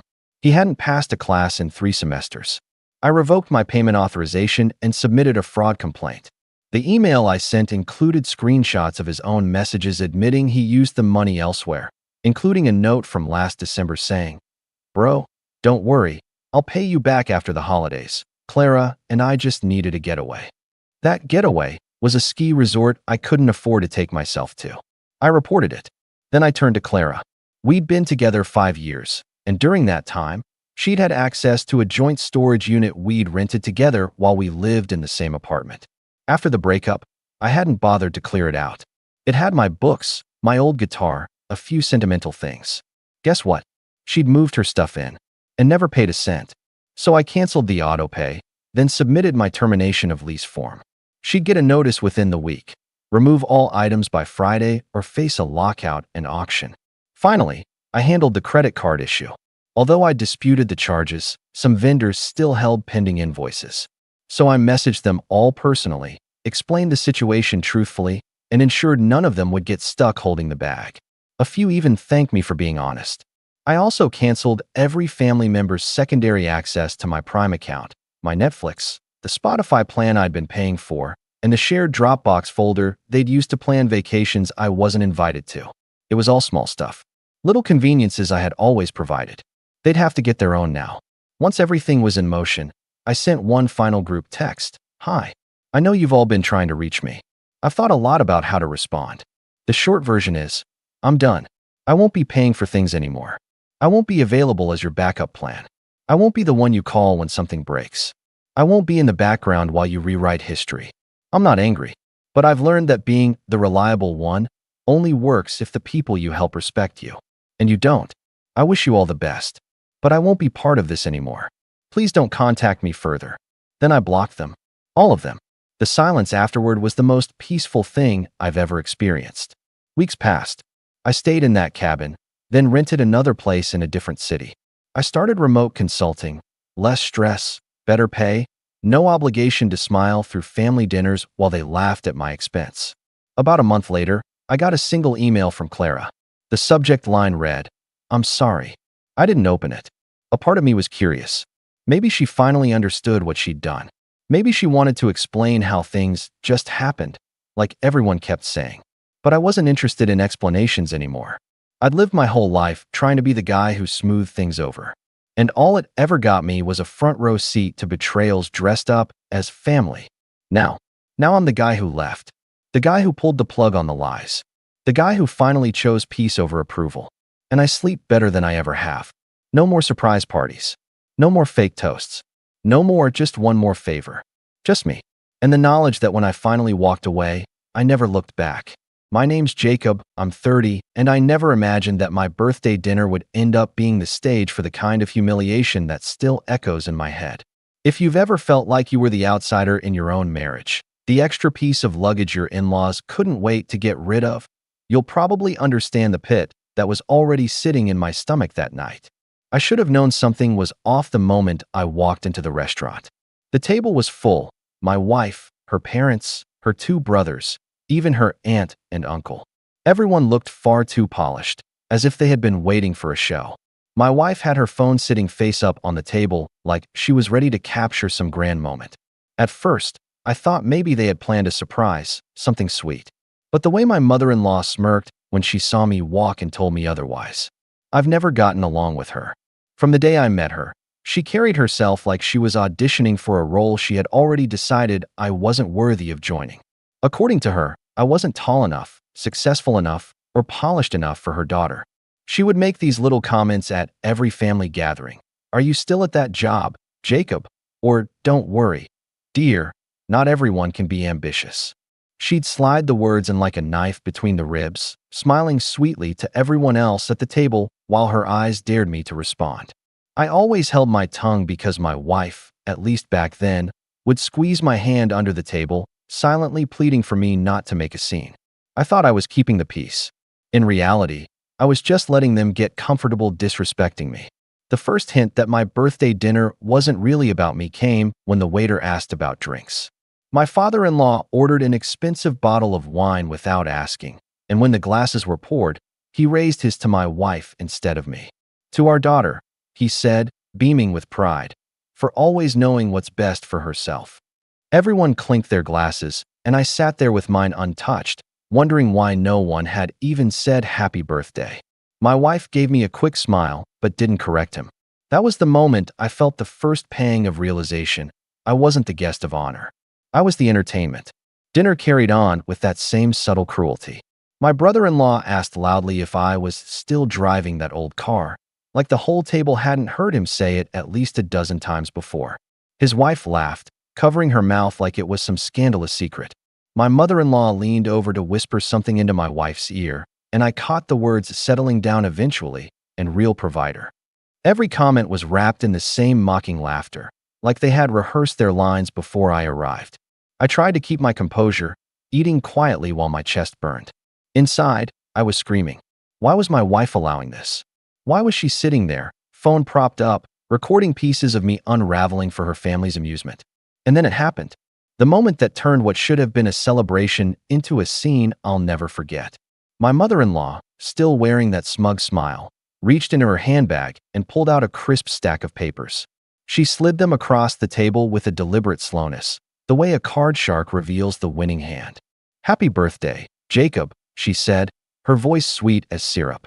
"From all of us." The words stung in their simplicity, almost playful, as though this humiliation was the punchline of some long-running family joke. My wife raised her phone higher, clearly recording my reaction, her expression unreadable. The papers were divorce papers.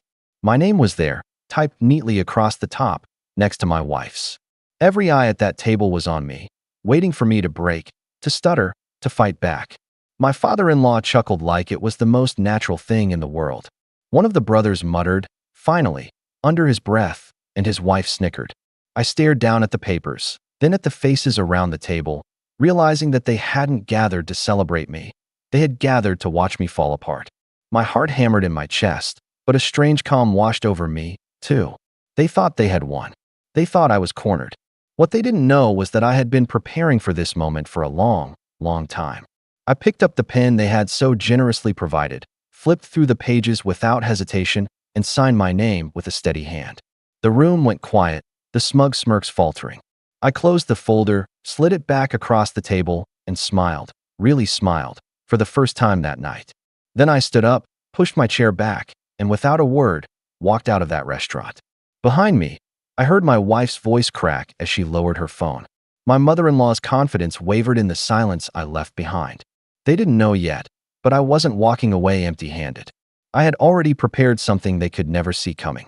And that's where everything really began. I didn't go home that night.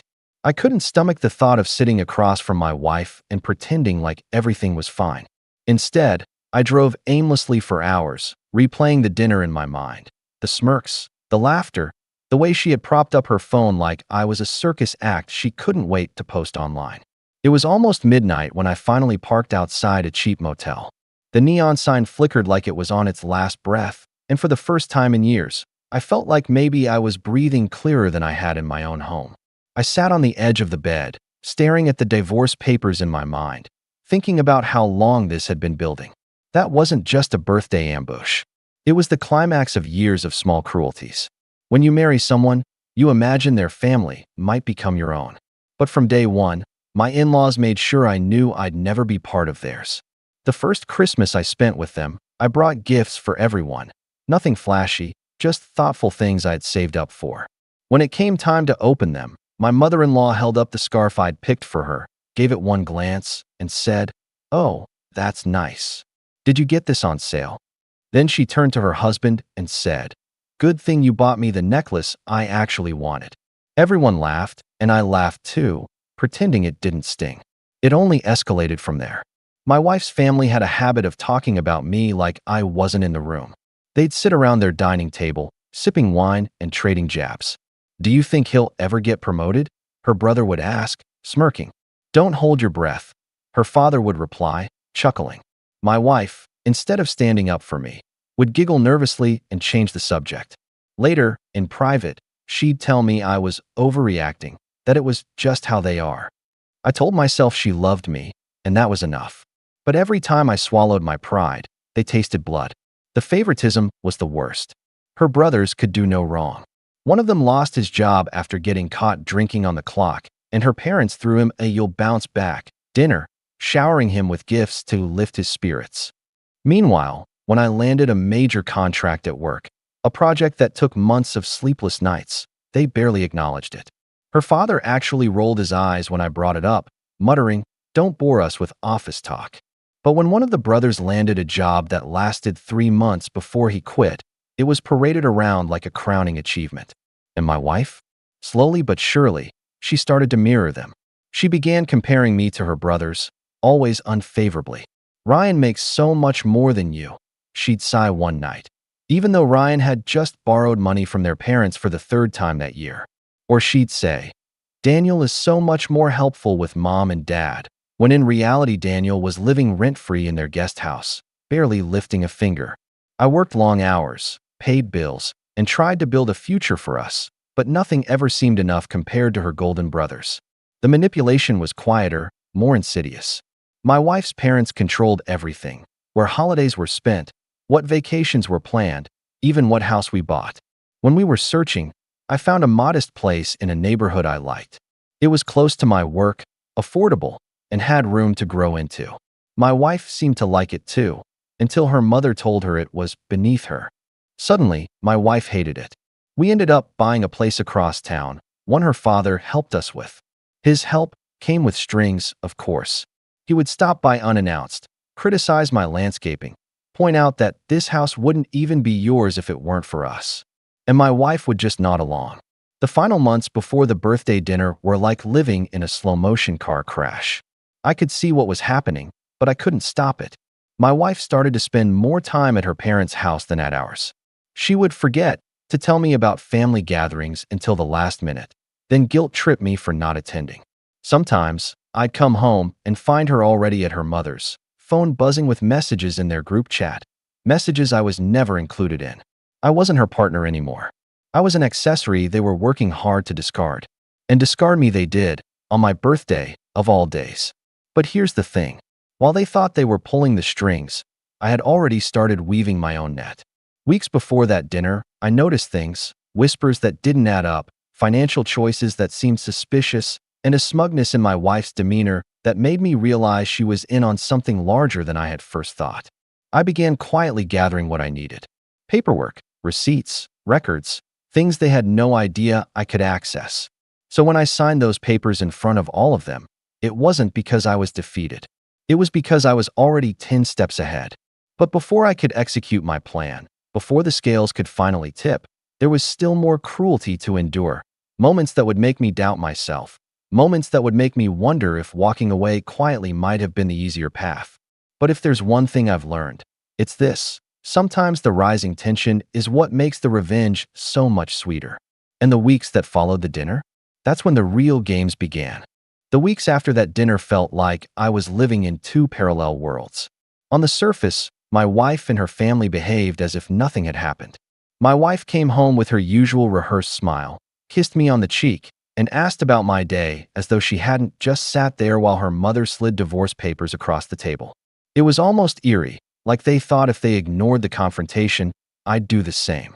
But underneath, something had shifted in me. The part of me that used to try to earn their approval, to be patient, to keep the peace, it was gone. What replaced it was colder, more calculating. I stayed quiet because I needed to. My plan wasn't ready yet. Every morning, I woke up and went through the motions. Work, bills, household chores. But every evening, I was quietly filing, scanning, and documenting. I had begun pulling threads, and what I found was worse than I ever imagined. The whispers I'd noticed before weren't paranoia.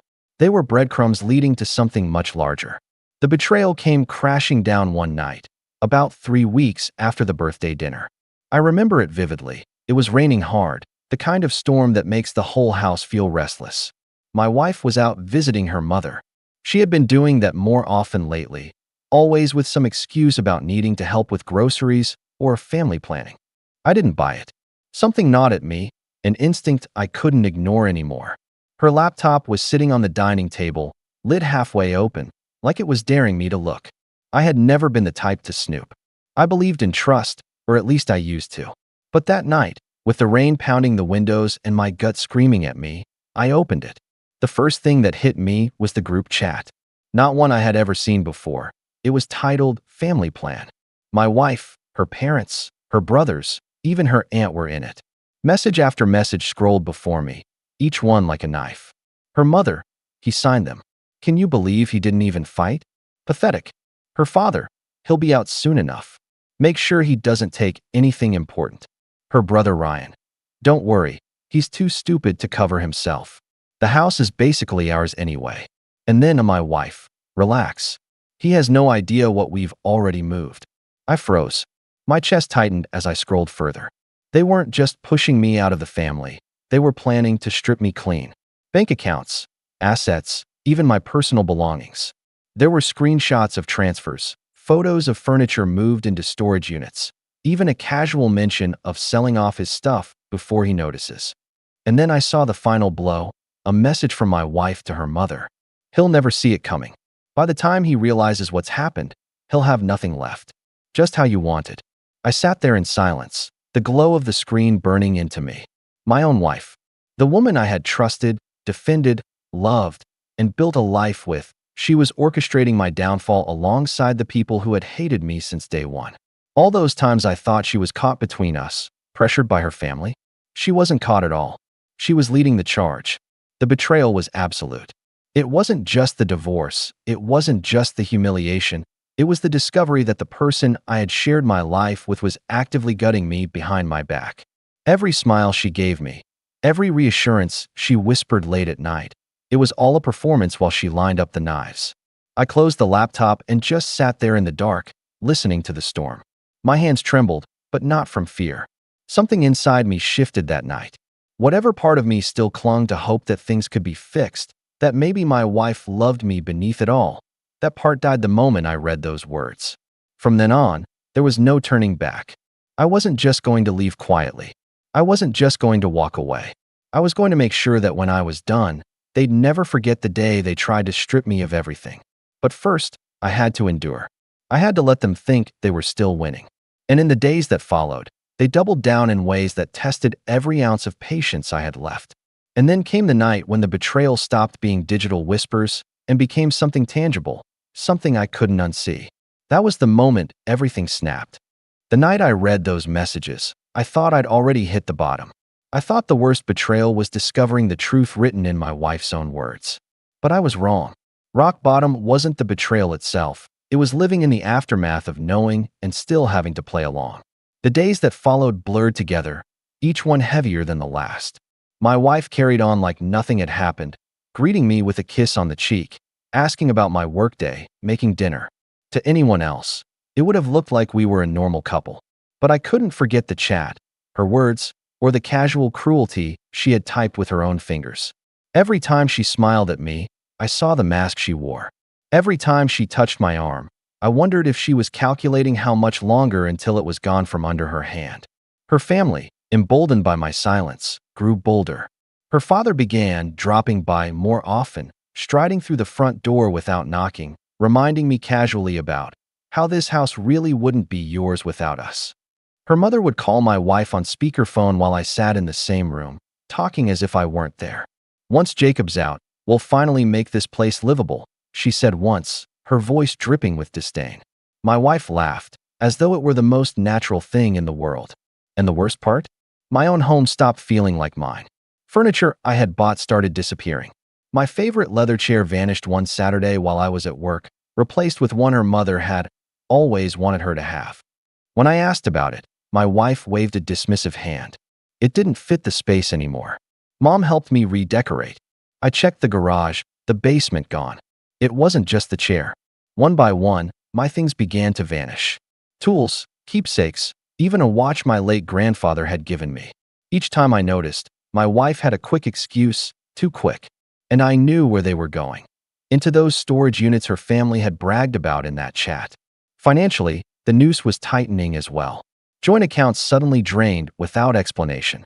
My paycheck disappeared within days of clearing, bills paid, but extra money siphoned elsewhere. I confronted my wife once, cautiously, asking why so much money was moving around. She gave me a look of pity, like I was a clueless child.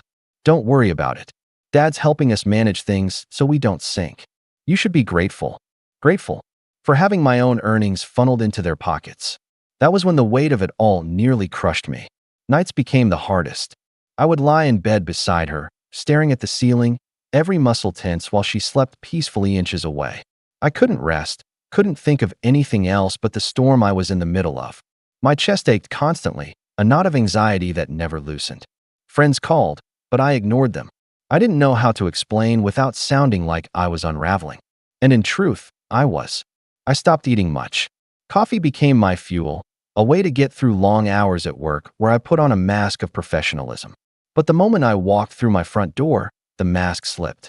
The walls closed in. The laughter of her family on the other end of her phone calls felt like it was echoing through the house itself. And worst of all, there were moments when I almost convinced myself that maybe this was all I deserved. Maybe I wasn't enough. But even at my lowest, something inside me refused to die completely. I didn't yell. I didn't pack my bags and storm out. Instead, I grew quieter, more observant. If they thought I was broken, they would stop looking so closely. So I let them believe it. I nodded when her father lectured me. I smiled weakly when her mother critiqued me. I pretended not to notice when more of my belongings vanished. I played the role of the defeated husband because that's what they wanted. At night, though, while my wife slept, I planned. I pulled out a notebook I kept hidden in my car and began writing everything down. Dates, times, amounts, names. I printed statements at work, stashing them in a folder behind a locked drawer. I photographed receipts, storage unit keys, even snippets of conversations. Piece by piece, I began building a map of their scheme. It wasn't revenge yet, it was survival. My way of clawing back some sense of control while they stripped me bare. Rock bottom was realizing I had already lost so much, but refusing to let that loss be the end of the story. And then came the breaking point, the moment when I stopped being just a quiet observer and started becoming something else entirely. It came on an ordinary afternoon, with a single comment that pushed me from silent suffering into a new, sharper resolve. That was when the tide began to turn, though none of them saw it yet. That breaking point came on a gray Tuesday afternoon. I'd just walked in from work, shoulders heavy, when my wife looked up from her phone with that too sweet smile she always used when she was hiding something. "Mom says you should start looking for apartments," she said casually, like she was asking me to pick up milk.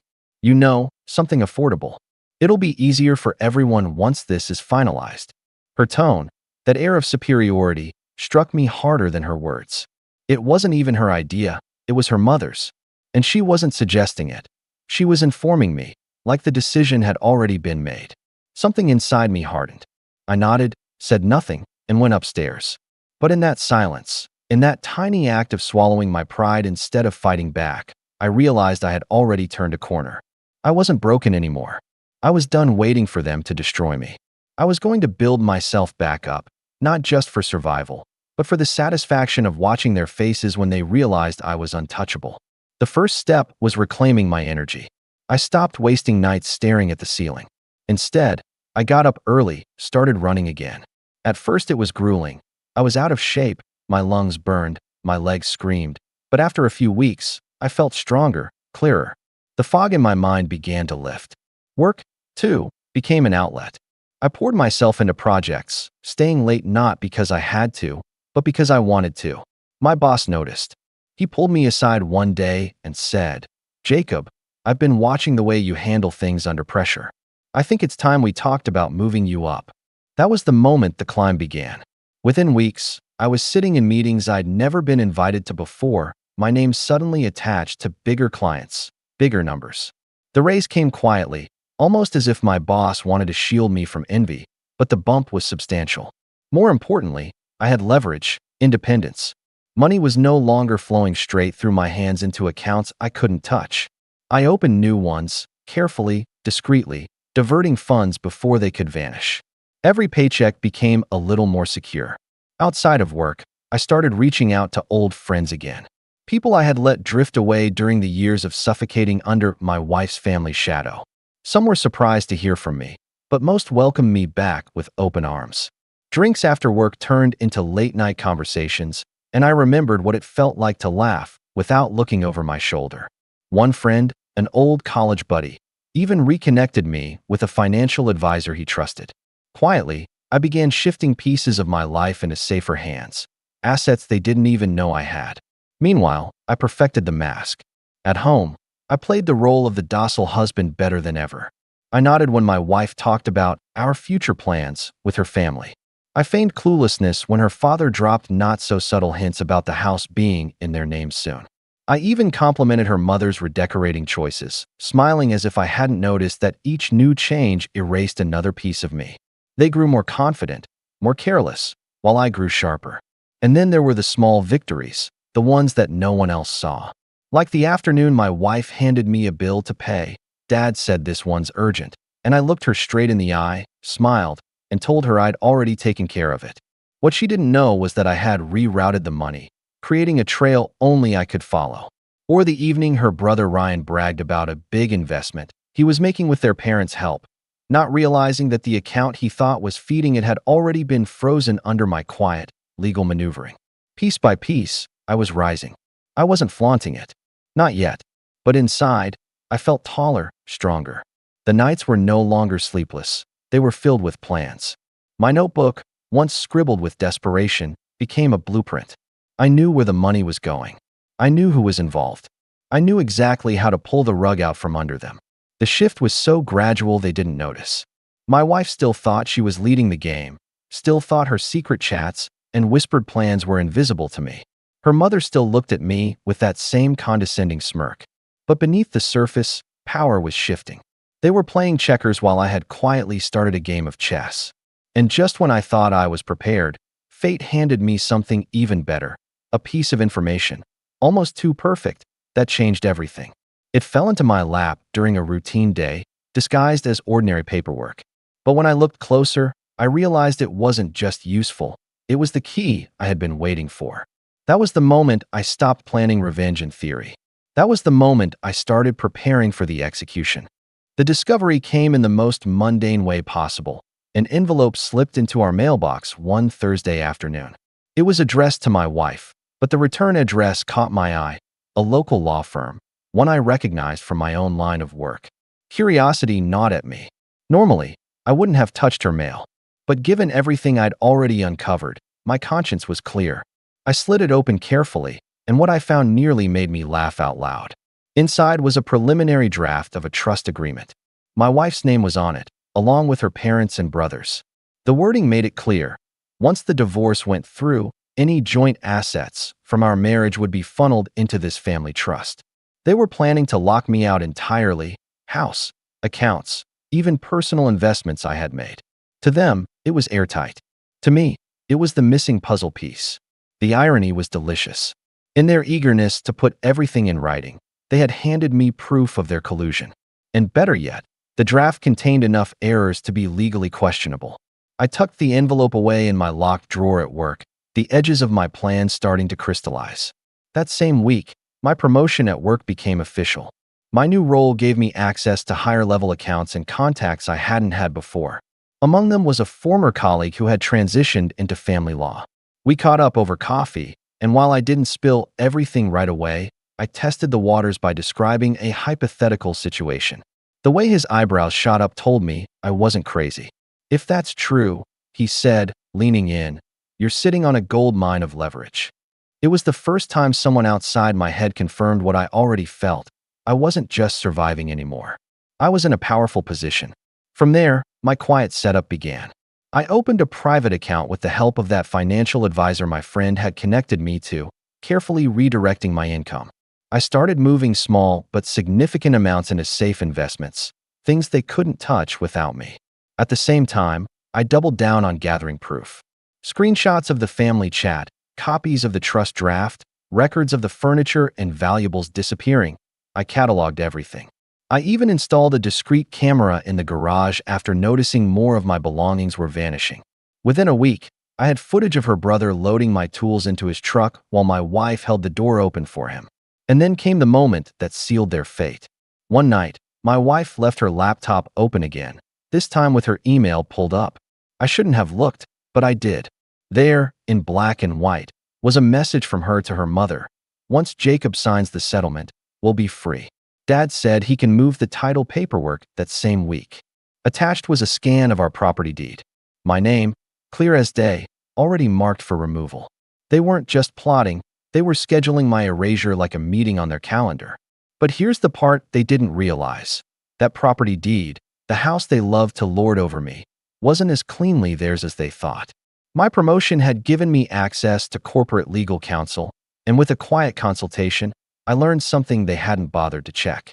The way the deed had been filed, thanks to my down payment and the structure of the mortgage, gave me far more rights than they believed. If they tried to push me out, they'd be in for a legal nightmare. I kept that to myself. Let them believe I was powerless. Let them smile and smirk while I quietly built the kind of arsenal they couldn't imagine. And through it all, I played the role of the broken husband to perfection. I ate dinner quietly. I nodded when my wife announced, "Mom thinks we should redecorate the living room again." I even offered to help move more of my things, pretending not to notice how gleeful she was about it. They thought they were gutting me. But every piece they took only tightened the net I was weaving. By the time spring rolled around, I wasn't the same man they'd humiliated at that birthday dinner. I was leaner, sharper, more focused. I had money tucked away, allies quietly aligned, and a folder so thick with evidence that it could bury them all. And then came the family gathering where everything shifted. A smug comment, a slip of the tongue, and suddenly the perfect opportunity to set my plan in motion dropped into my lap. That was the moment I knew the time for quiet endurance was ending. The stage was nearly set. The curtain was about to rise. And for the first time in months, I was the one smiling. It was a Sunday evening in early spring when the moment arrived. My wife had insisted we attend a family dinner, the kind of gathering I used to dread, where the table was always heavy with food, but even heavier with contempt. This time, though, I walked in calm, collected, my folder of evidence locked safely in my car outside. I knew what I was carrying. I knew what they didn't. Her parents greeted me with the same thin smiles as always, the kind that never reached their eyes. Her father patted me on the back like I was a child being humored, and her mother gave me that sharp once-over, as though checking if I was still properly under her thumb. My wife barely looked at me.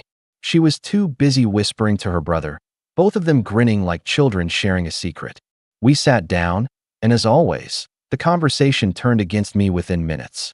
Ryan leaned back in his chair and smirked. "So, Jacob, have you found a place yet? Mom says those apartments near downtown are cheap enough for you." The table erupted in laughter. My wife giggled, covering her mouth like she didn't want to seem cruel, but the sparkle in her eyes betrayed her. Normally, I would have clenched my jaw, stayed silent, let their words wash over me. Not this time. This time, I let the silence stretch a moment too long. Then, with the calmest smile I've ever worn, I said, "Funny thing about places to live. You'd be surprised what names are actually on the deed." The laughter faltered. My father-in-law's brow creased. "What's that supposed to mean?" he asked, his voice sharper than before. I leaned back in my chair, savoring the moment. "It means I hope none of you are planning renovations just yet. It would be awkward to invest money into a house you can't legally claim." The room went still. My wife's fork clattered against her plate. Her mother narrowed her eyes. "What are you talking about? The house is ours. Everyone knows that." That was when I pulled out the first thread of my carefully woven net. I slid a folded paper from my jacket pocket and placed it on the table. "Mortgage records," I said evenly, "filed in both our names, with my down payment noted. You'd be shocked how much weight that carries in court." Her father snatched up the paper, scanning it quickly, his jaw tightening. My wife shifted uncomfortably, her face paling. For the first time in years, they didn't look smug, they looked uncertain. "And that's just the beginning," I continued, my tone almost casual. "See, I've been keeping track. Every transfer, every piece of furniture, every little favor you've done in my name. Interesting how much of my money has been moving without my signature. Courts don't like that sort of thing." My wife's voice broke as she tried to intervene. "Jacob, you're making this sound worse than." "Worse than what?" I cut in softly, locking eyes with her. "Worse than the family group chat where you all planned to strip me of everything?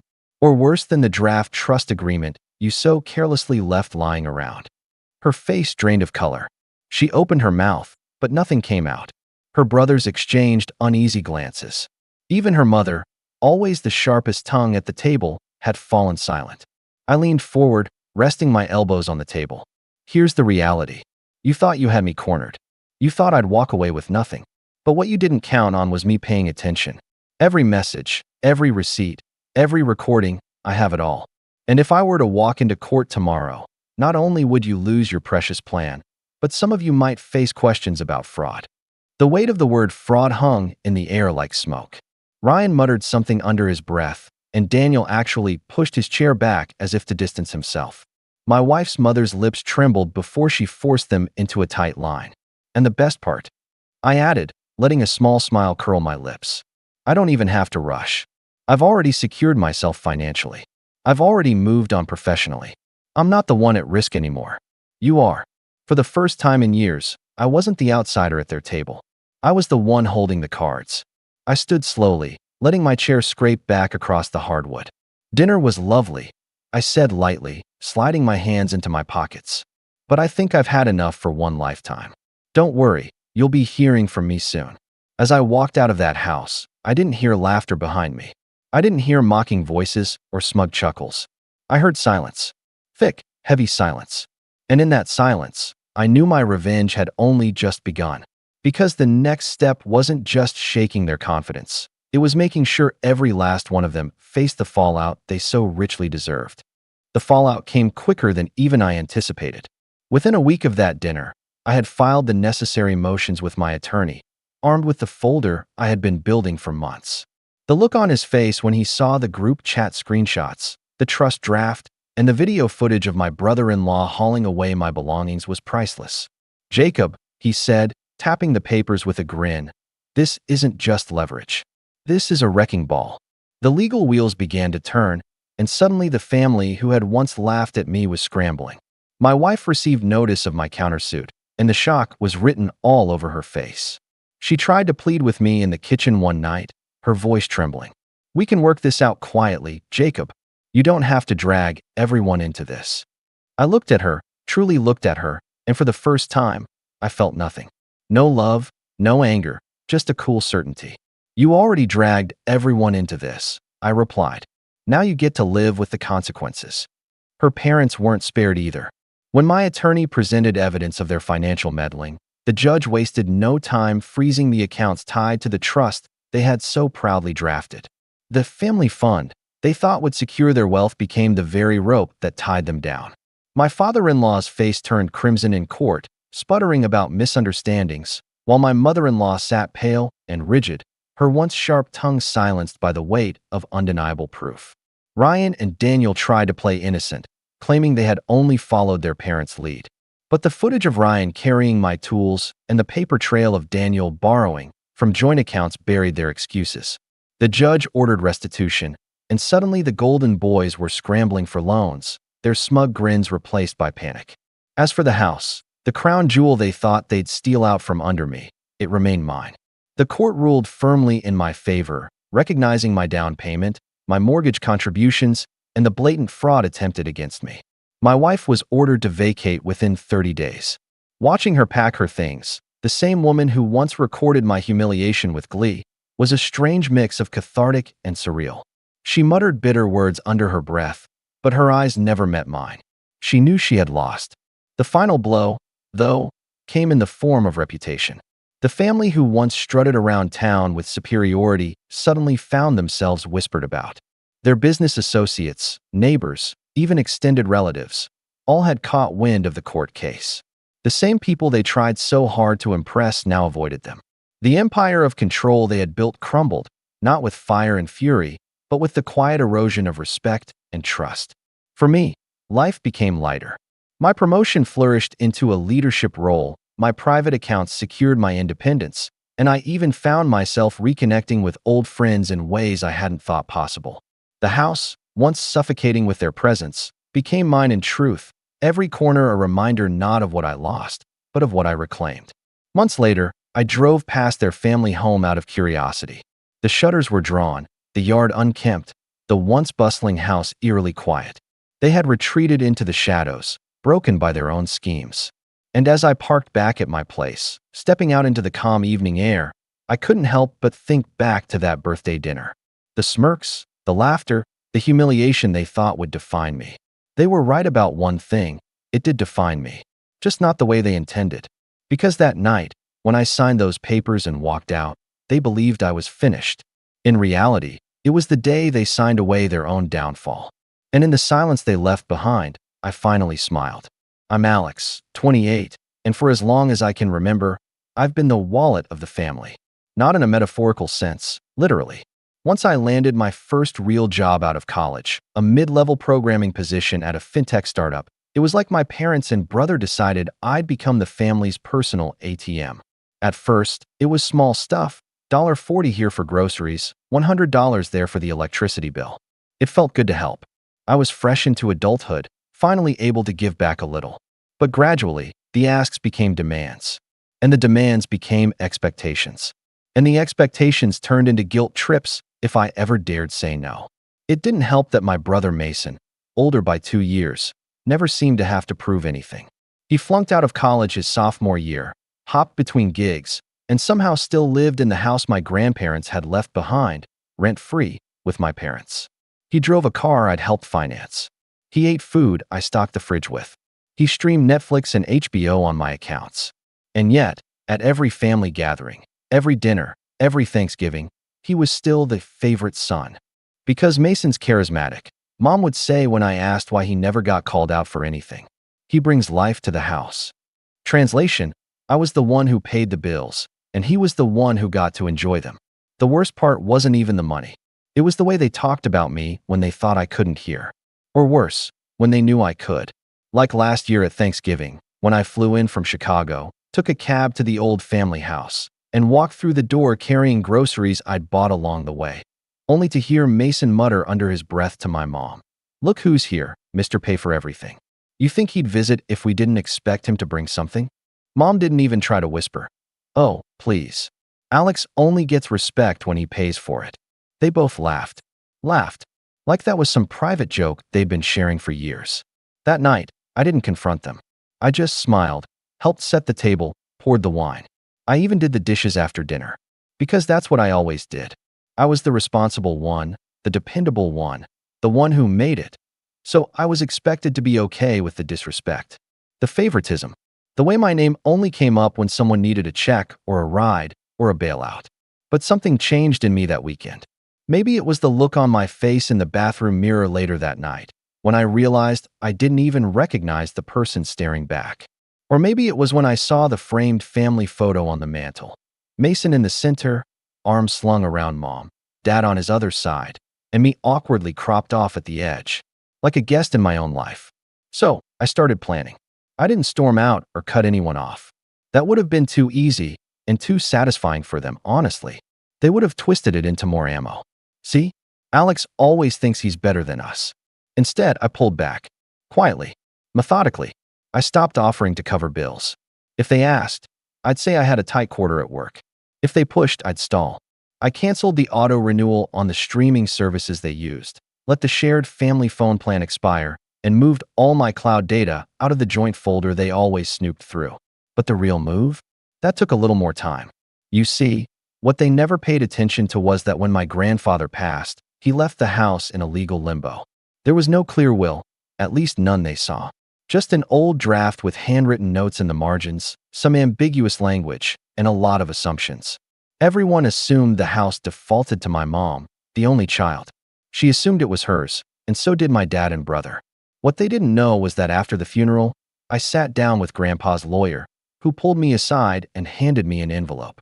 Inside were two things: a notarized final version of the will, one they never saw, and a brief letter from Grandpa, written in his shaky but unmistakable handwriting. It said, "You were always the only one who visited just to see me. No strings, no favors. Just company. I wish I'd told you sooner how proud I was. This house is yours now. Do what you think is right."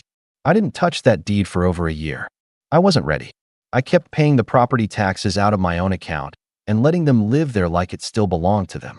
I told myself I was being kind, that I didn't want to stir the pot, that maybe, someday, they'd apologize or see what they were doing or thank me. They never did. In fact, things got worse. Mason lost his latest job at a dealership and blamed me, for not pulling strings to get him something at my company.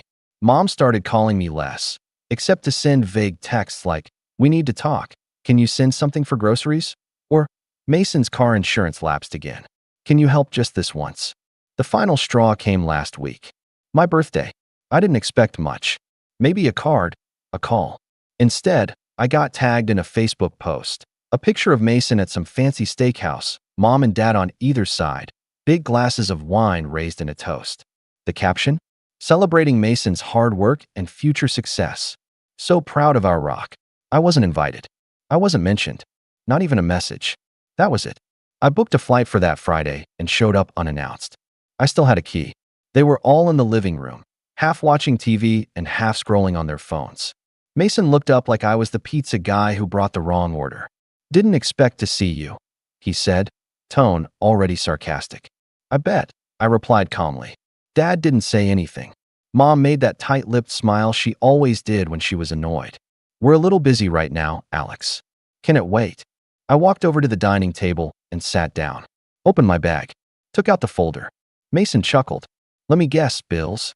I looked at him and said nothing. Just slid the document onto the table. The original deed, my name in bold, notarized and signed. Mom leaned forward, frowning. "What is this?" I spoke slowly. "The house. It's mine. Grandpa left it to me." They all stared like I'd just spoken a different language. No, Mom said, waving a hand. "That's not right. We live here." "He wouldn't." "He did," I said. "I've just been waiting." Mason scoffed, pushing back from the couch. "So what? You're kicking your own family out now? After everything we've done for you?" My voice was quiet. Too quiet. "Everything you've done for me." That's when Mason muttered it again, like it was some sacred truth. "You only get respect when you pay for it." Mom gave a short, bitter laugh. "That's why we keep you around." And that was it. No more pretending. I reached into the folder, pulled out the second paper, a formal notice of eviction, and slid it across the table. "You have 30 days. Their expressions shifted in unison: shock, confusion, disbelief. And just as the silence started to boil into shouting, Mom standing up, Mason shaking his head, Dad finally speaking, I grabbed my bag, stood up, and left them sitting there, stunned. The door clicked shut behind me, but their voices didn't follow. No one ran after me. No one begged or apologized. The silence felt louder than any confrontation, and as I walked down the steps of the porch I used to sit on as a kid, I realized just how long I'd waited for them to act like a family, and how long they'd made it clear they never would. I got into the rental car and just sat there for a moment, watching the house. The porch light flickered slightly, like it always did. The paint on the siding was still chipped. Mason had said for years he'd repaint it when he got around to it. He never did, because he didn't have to. I paid for upkeep. I paid for everything. They just lived. And now, for the first time, they were going to have to figure out what living actually meant. Back at the hotel, I didn't sleep much. I thought I'd feel better, lighter. I didn't. Not yet. Instead, I lay there staring at the ceiling, replaying every moment from childhood to now. Every time I was pushed aside for Mason's drama, every report card ignored, every success downplayed, every check mailed without thanks, every call answered with, "Can you help us just this once?" The next morning, I turned off my phone. I knew they'd start calling. I didn't want to hear it. Not until I was ready. By Monday, I was back in Chicago, back at my desk, back to work. But I was different. I'd finally drawn a boundary, and they knew it. I didn't check my voicemail until Tuesday night. There were 11 messages. The first few were from my mom. Calm, almost chirpy. "Hey, honey. So we saw what you left. There must be some kind of mix-up, right? I mean, we can just talk, okay? No need to make things legal." Then a more serious tone. "Alex, call me. Your brother's upset." And then, her voice brittle, low, almost whispered, "You're going to regret this. You don't treat family like this." The messages from Mason were worse. He didn't leave voicemails. He just sent text after text, some vague threats, some begging. One simply read, "You're nothing without us." But I didn't answer. Not yet. Instead, I met with my lawyer. We went over the paperwork, ensured it was ironclad. We sent the official notice via certified mail the same day. I gave them 30 days to vacate. It was more than generous. I could have gone for 14. But some part of me still hoped they'd use that time to reflect. To reach out not with anger or blame, but with remorse. They didn't. Week 2, Mom posted on Facebook a photo of the house, captioned, "Home is where the heart is." No matter what some people say. It got a few sympathy comments from distant relatives. She didn't tag me, but the implication was obvious. I didn't reply. Week 3, I got an email from an old family friend, Mr. Delgado. He and Grandpa had served on the same town council years ago. He said he was shocked to hear the news, but added, "I always wondered why your grandfather never let your mom sign anything official after he got sick. He trusted you, Alex. He said you were the only one who'd earned it." That message hit me harder than I expected. Not because of the validation, but because it made everything feel real, permanent, like there was no going back. 25 days in, I flew back. Quietly. I didn't tell anyone. I just wanted to see for myself. The front yard was a mess. Lawn uncut. Trash bags on the porch. An old recliner dumped by the curb. There were boxes in the windows. They were packing. I stayed in the car, parked down the street, watching. I thought I'd feel triumphant. I didn't. Not exactly. There was a heaviness in my chest. Because no matter how toxic they were still my family. And I had to become the villain in their story to reclaim my own. Then I saw Mason step out, carrying a box. He looked tired. Not angry. Not smug. Just beaten down. And behind him, Mom, flustered, still in her slippers, holding a stack of framed photos to her chest like they might shatter. For the first time in years, I didn't see them as the untouchable forces of my childhood. I saw them as what they were, 2 adults who made a series of choices. And now they were facing the consequences. The next day, I got a text. From Dad. Just 5 words. "We're gone. Hope you're happy." That was it. No apology. No understanding. Just blame. And I sat on my couch, in my quiet apartment, reading those words over and over, thinking about how strange it felt that after years of begging for scraps of affection, what I got in the end was a guilt trip. But I wasn't sad. Not really. I was done chasing approval. Done paying for a seat at the table they never intended to offer freely. I had my own table now. And a week later, I got the final confirmation in the mail. The house was officially in my name, vacant, with no contest. But what I decided to do next, even I didn't see coming. I didn't go back to the house right away. Something about stepping inside while their presence was still fresh made my skin crawl. I needed time. Not just for them to be gone, but for their ghosts to be gone too. The passive-aggressive comments over breakfast. The stares that lasted just a second too long. The weight in the air every time I walked into a room like I didn't belong there. I wasn't ready to relive any of it. Not yet. So I waited another 2 weeks. Let the house breathe. Let it become a building again, not a battlefield. And during that time, I did something I hadn't done in years. I sat down with Grandpa's letter. I hadn't read it again since that day in the lawyer's office, when my hands were still shaking and I was trying to pretend it didn't change everything. But now, in the silence of my apartment, I unfolded the paper and took it in. Every word, every cross-out and scribble. He'd written it in the nursing home. You could tell from the dated letterhead. The pen was fading, the pressure uneven, but the tone, it was him. That sharp wit wrapped in kindness. He talked about how lonely it got after Grandma passed. How much he looked forward to my visits. How I never rushed him. How I asked questions about his war stories, even when I'd heard them before.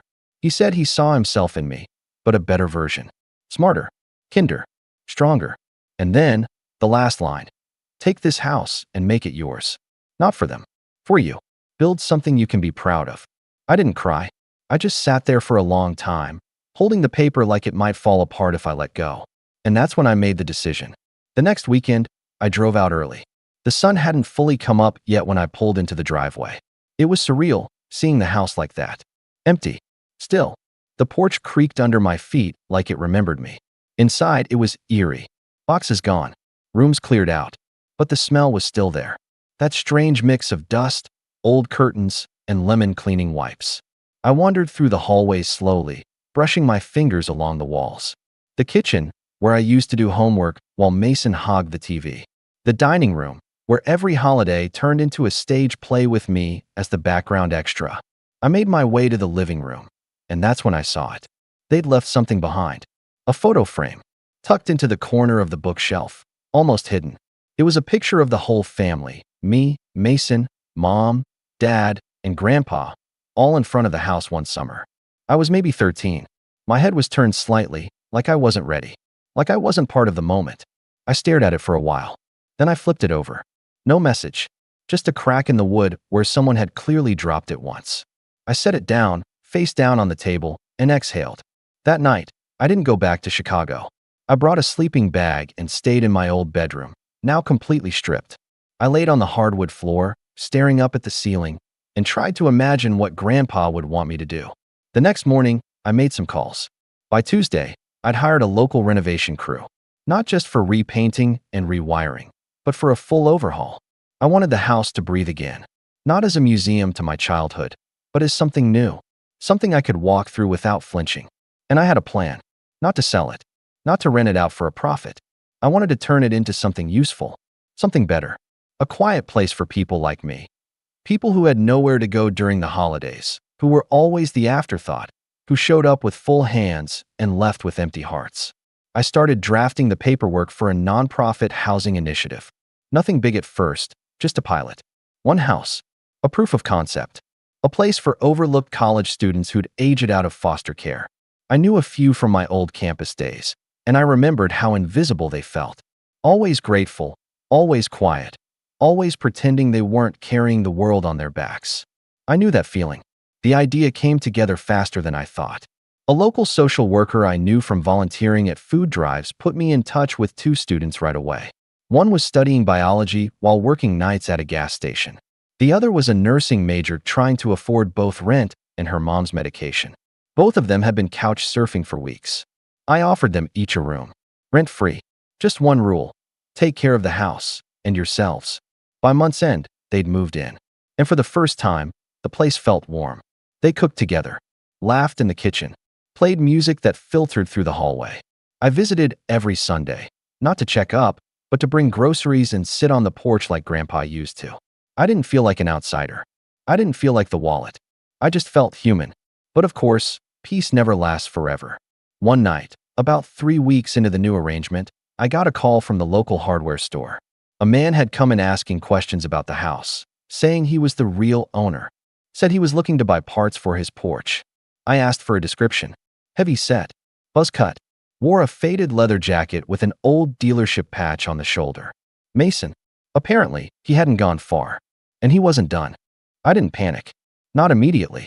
I just stood there in my kitchen, phone still in hand, heart thudding louder with each passing second. The store clerk had done me a favor by calling. He said Mason didn't buy anything, just looked around, asked about me, the house, even dropped hints like he was thinking of moving back in. But that was the part that set off the alarm bells. Mason didn't let things go. Ever. He wasn't the type to admit defeat or disappear quietly. And now that he had no free ride, no couch to crash on, no mom or dad to shield him, he was angry. And when Mason got angry, he got reckless. So, I called my lawyer. We walked through the scenario together. Mason had no legal claim to the property. Everything was airtight. I'd even filed the final deed transfer with the county clerk, and the nonprofit initiative was officially registered. Legally, he was just a guy with a bruised ego and no leverage. But legally and emotionally are two different things. That night, I didn't sleep. I kept imagining worst-case scenarios. Him showing up at the house, yelling at the students, trying to break in. He was petty enough to do it and proud enough to think he could bluff his way back inside. So I got ahead of it. The next day, I installed a full security system, cameras, smart locks, motion sensors. I gave the tenants direct numbers for my lawyer, the local police station, and even the renovation crew who lived nearby. I wasn't going to let them deal with my family's mess. Because that's what this had become, my mess. Not theirs. But just as I started to relax, it happened. 2 nights later, I got the call. A neighbor, an older woman named Mrs. Winslow, who used to bake us cookies when we were kids, phoned me in a panic. "Alex, someone's on the porch. It's your brother. I think it's Mason. He's pounding on the door, yelling something about how it's his house." My stomach dropped. I told her to hang up and call the police. Then I called the tenants. They were scared, but safe. They'd locked the doors and turned on the security alarm. Mason hadn't gotten inside. 15 minutes later, the cops arrived and found Mason still in the yard, pacing. He didn't resist. Just sat down on the front steps like he belonged there. Like he still thought he had some kind of right to be angry. They issued him a trespassing warning and told him not to come back. I thought that would be the end of it. It wasn't. The next week, my mom sent me a voicemail. Her voice was strained, tired, brittle in a way that was almost unfamiliar. "Alex, I don't know what happened to you. I really don't. You've changed. You used to care about family. You used to help us without question. Now it's like you're trying to erase us. Your brother is struggling. Your father is humiliated. And I can't even sleep in my own bed without thinking of everything we've lost. I hope you're proud of yourself." I deleted it without replying. Because the truth is, I had changed. I wasn't their puppet anymore. I wasn't the silent son who handed over paychecks and swallowed every backhanded comment just to keep the peace. I wasn't the convenient scapegoat for their failures. I was finally living for me. Still, I needed closure. Not for them, for me. So I did something bold. I wrote them a letter. No accusations. No screaming. Just the truth. I wrote, "Mom, Dad, Mason, I've spent most of my life trying to earn a place in this family. I thought if I worked hard enough, supported you enough, proved myself enough, you'd treat me with respect. Instead, you treated my success like a bank account and my kindness like weakness. You laughed at me. You dismissed me. You called me family only when it was convenient. I never asked for anything. I never wanted control. I just wanted to be seen. But now I've taken back what was always mine. The house isn't a punishment. It's a symbol, not of revenge, but of release. I've turned it into something good. Something you could never understand because you were too busy using people to see the value in helping them. I don't hate you. I don't even resent you anymore. But I don't owe you anything. If you want to rebuild something with me, it has to be from the ground up, with honesty, humility, and respect. Until then, this is goodbye. Alex." I mailed it to their new address, an apartment Mason had managed to find through a distant cousin. They were still together, still complaining, still spinning the story like I'd stolen something from them. But I didn't wait for a response, because I didn't need one. Life moved on.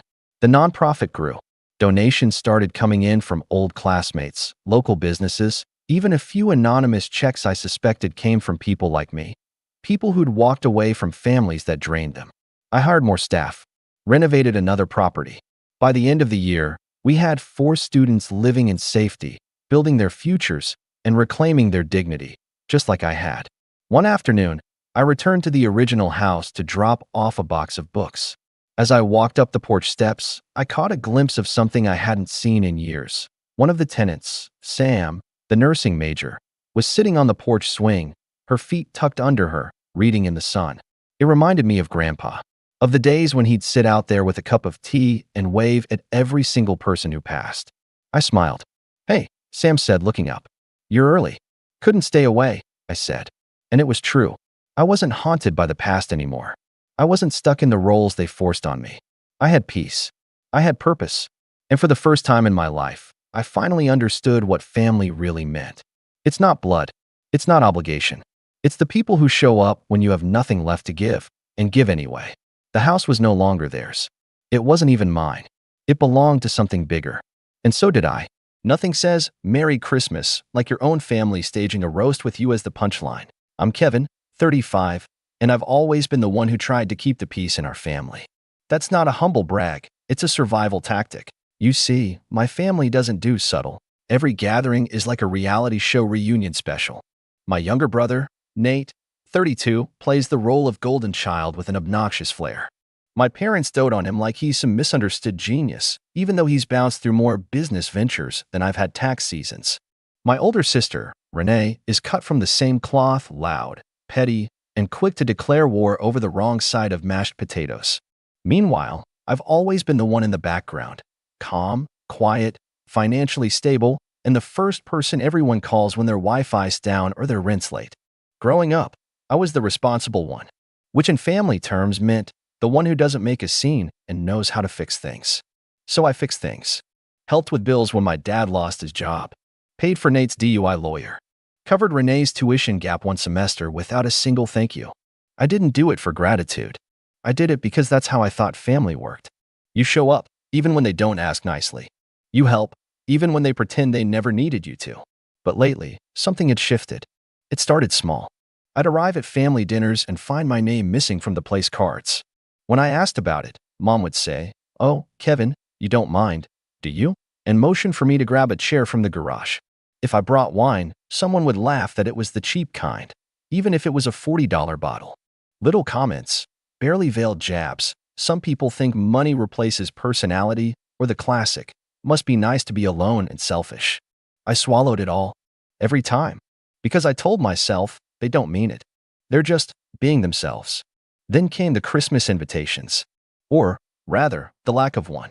I only found out the dinner was still happening because my aunt let it slip in a group chat. "See you all at Mom's on the 24th, she'd written. When I asked my mom about it, she replied with, "Oh, I thought you were busy, sweetheart. You're always working." That would have stung less if I hadn't already booked the whole week off months ago and emailed everyone in September. Still, I showed up, dressed nice, gift in hand, a small, crisp envelope in my inner coat pocket. I'd planned to surprise my brother and his wife with a generous gesture, a check that would cover the down payment on their new fixer-upper. Nate had been moaning for months about how they were so close, but just needed a miracle to make it happen. He never asked directly. He never had to. My parents dropped enough hints every conversation. That night, the house was loud with holiday music and even louder personalities. I knocked. No one answered. I let myself in. No one greeted me. Not even a glance. I caught my mom's eye. She looked startled, then forced a quick smile. "Kevin, you came." "Yeah," I said. Thought I'd surprise everyone. Dad gave me the once-over from his recliner and grunted. "Didn't think you'd bother." Dinner was already halfway served. No plate for me. No seat. I stood awkwardly, clutching my gift bag while Nate made some exaggerated joke about late guests thinking they're VIPs. The only available chair was a wobbly folding one in the corner. I pulled it up and sat next to the hallway, partially blocked by the coat rack. For 20 minutes, I nodded along to shallow conversations about golf clubs and YouTube renovation tips while Renee complained about her boss, expecting her to actually work in a management position. Eventually, things quieted. Mom lit the candles. Dessert came out, and Nate stood up. He clinked his glass dramatically with the back of a spoon. Hey, everybody. Little announcement. Family vote happened while someone was off doing whatever he does. He raised his glass and grinned. We've decided to make things official. Kevin's cut off. Everyone burst out laughing. Mom covered her face, trying to hide her giggles. Renee clapped like he'd won a talent show. Even my dad chuckled under his breath. Cut off, I said, calmly, even as my stomach turned. Yeah, Nate continued, grinning at me like a cat with a cornered mouse. No more bankrolling your little pity projects. No more swooping in like some hero. We're done playing second fiddle to St. Kevin. You don't get to make us feel bad for not having what you have.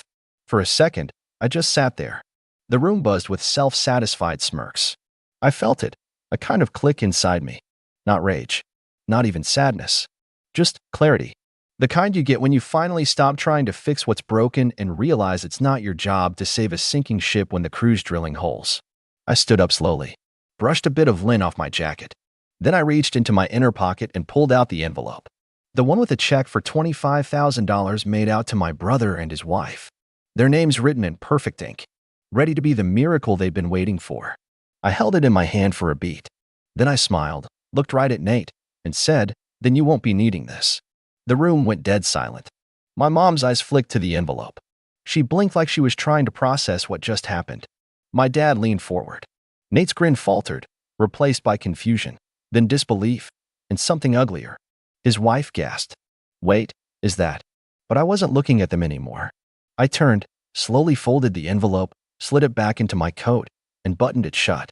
And just as Nate opened his mouth to speak, probably to backpedal or accuse or deflect, I cut him off with a smile so rehearsed, it felt like a muscle memory I didn't know I had. "Nate," I said, casually adjusting my sleeve. "You wanted to make things official. I'm just following your lead." There was a beat of silence, then a sputter from my dad. "Wait now, hold on. What is this?" "I think you heard me," I said, my voice even. "You all voted. I'm out. Which means you don't get to ask me for anything anymore. Not rides, not money, not favors, and definitely not $25,000 for a house you haven't even finished painting." Nate's face turned a shade darker. "Kev, come on, man. It was just a joke." "No," I said. "A joke is calling someone a Grinch for bringing sugar-free pie. What you did, that was planned. That speech didn't come out of nowhere. You knew what you were doing." "But it wasn't personal," he stammered, casting a panicked look around the room. "We were just messing with you." That's when his wife spoke, her voice low and sharp. "Was that really a check? You had money for us, and you were going to give it tonight?" I turned to her, softer now. "Yes, that was the plan. I was going to surprise you both. I figured maybe this Christmas I could do something meaningful for once. Help you get a fresh start." Then I met her eyes. "But you know what else is meaningful? Boundaries." Her mouth opened, then closed. She looked away. I turned back to Nate, who was now shifting in place, arms crossed like a teenager getting scolded. "You've spent years twisting the narrative so you can keep playing the underdog. Every time I help, you act like it's a burden on you. And when I stop helping, I'm selfish. You can't have it both ways, man." Renee scoffed. "Okay, wow. Are we really making this about you now?" I looked at her. "You literally clapped when I got cut off. Don't pretend to be the moral compass." She rolled her eyes, but didn't say anything else, which, in Renee terms, was as close to an apology as I'd ever get. "Kev," my mom said finally, her voice quiet, like she was trying to sound both concerned and maternal. "You know your brother didn't mean to upset you. This family, we have our flaws. But we love you. Do you?" I asked, honestly, not accusatory, not angry, just tired. Because lately it feels like love only counts if I'm paying for it. No one responded. That silence, that was the real gift of the evening. It told me everything I needed to know. So I nodded. "All right. Merry Christmas, everyone. Hope the pie's good." And I turned to leave.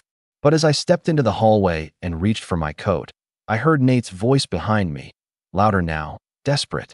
"So what? You're just gonna walk out? Take your little check and go play hero somewhere else." I paused at the door. "No, Nate," I said, glancing back over my shoulder. "I'm going to go enjoy a quiet evening without being insulted by people I've spent half my life supporting." Then I opened the door, stepped into the cold, and closed it behind me.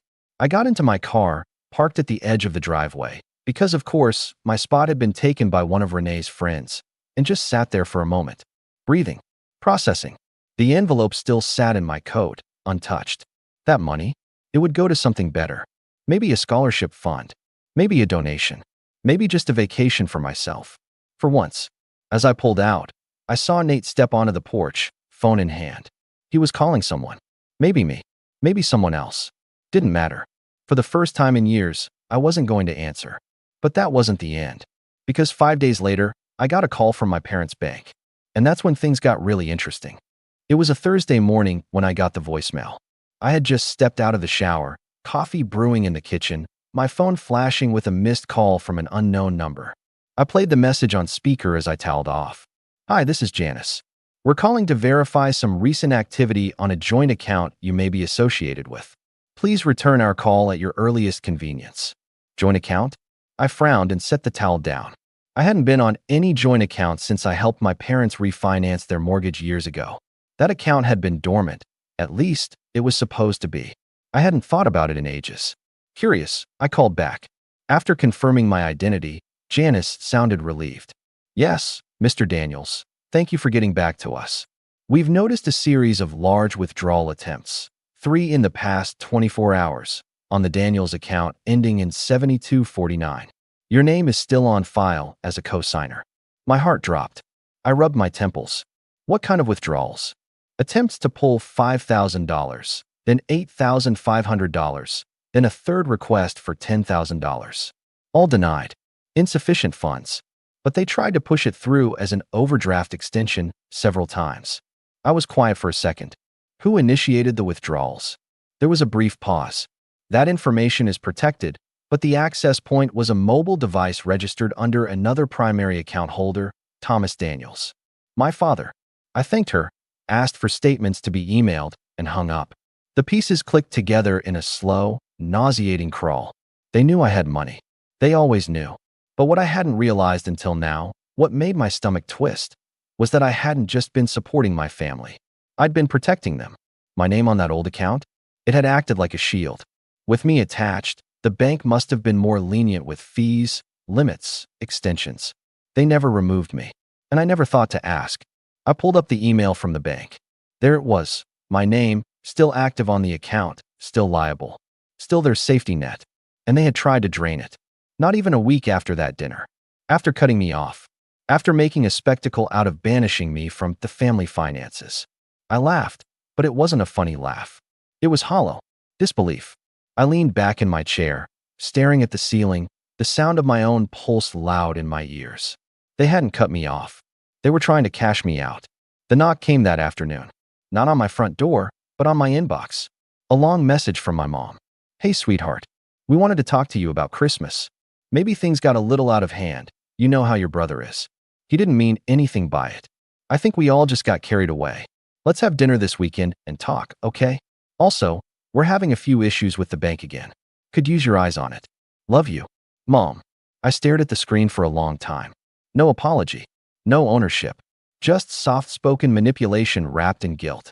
And of course, there it was, the real reason, the bank. Not the fight, not the way I was treated, but the fact that their little money faucet had started gurgling. I didn't respond. The next day, my dad called. No voicemail, just a missed call. Then another. Then another. By Sunday, I had 7 missed calls from my parents. 2 from Renee. 1 from a number I didn't recognize, but I had a hunch it was Nate. And finally, a group text from Renee, "You're being dramatic. We didn't actually mean cut off. It was a joke. Don't blow this out of proportion." That was the breaking point. The audacity of pretending I was the one overreacting. That they were the victims of my silence. So I opened my laptop, pulled up the paperwork from Wayfair Credit Union, called their office and asked for one thing: my name removed from the account. They hesitated at first, said it might take a few days. I insisted. I'd been a co-signer. I never touched the funds. I had proof they were attempting to withdraw money without my knowledge. I signed the digital documents they sent over and got written confirmation. I was officially no longer connected to that account. But I didn't stop there, because I remembered something else. Years ago, when I helped Nate get approved for his first car loan, I'd co-signed. I'd trusted him to take care of it eventually. He paid for a while, then refinanced, or so I thought. But I dug through my email archives, and guess what? My name still lingered on that loan as a dormant co-signer. The same went for a shared family plan on my old cell account.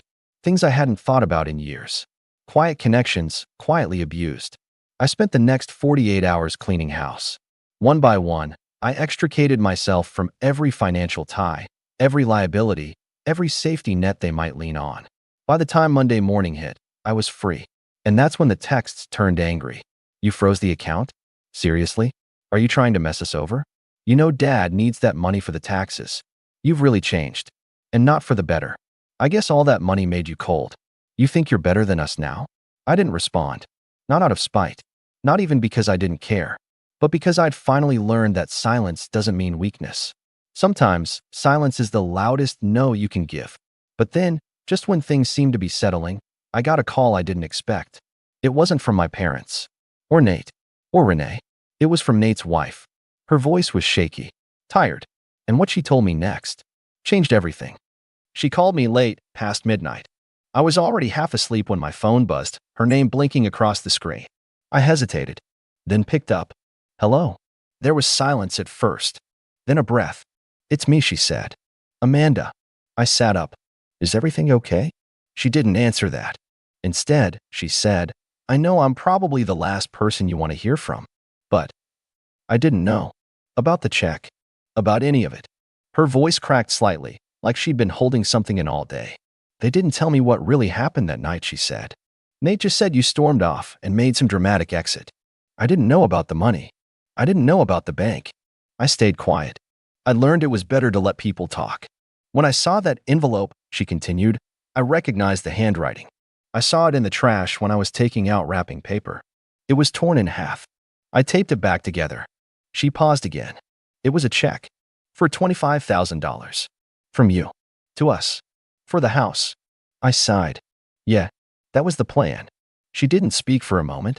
Then she said, he never told me. He never even thanked you. Instead, he threw it away like it was some insult.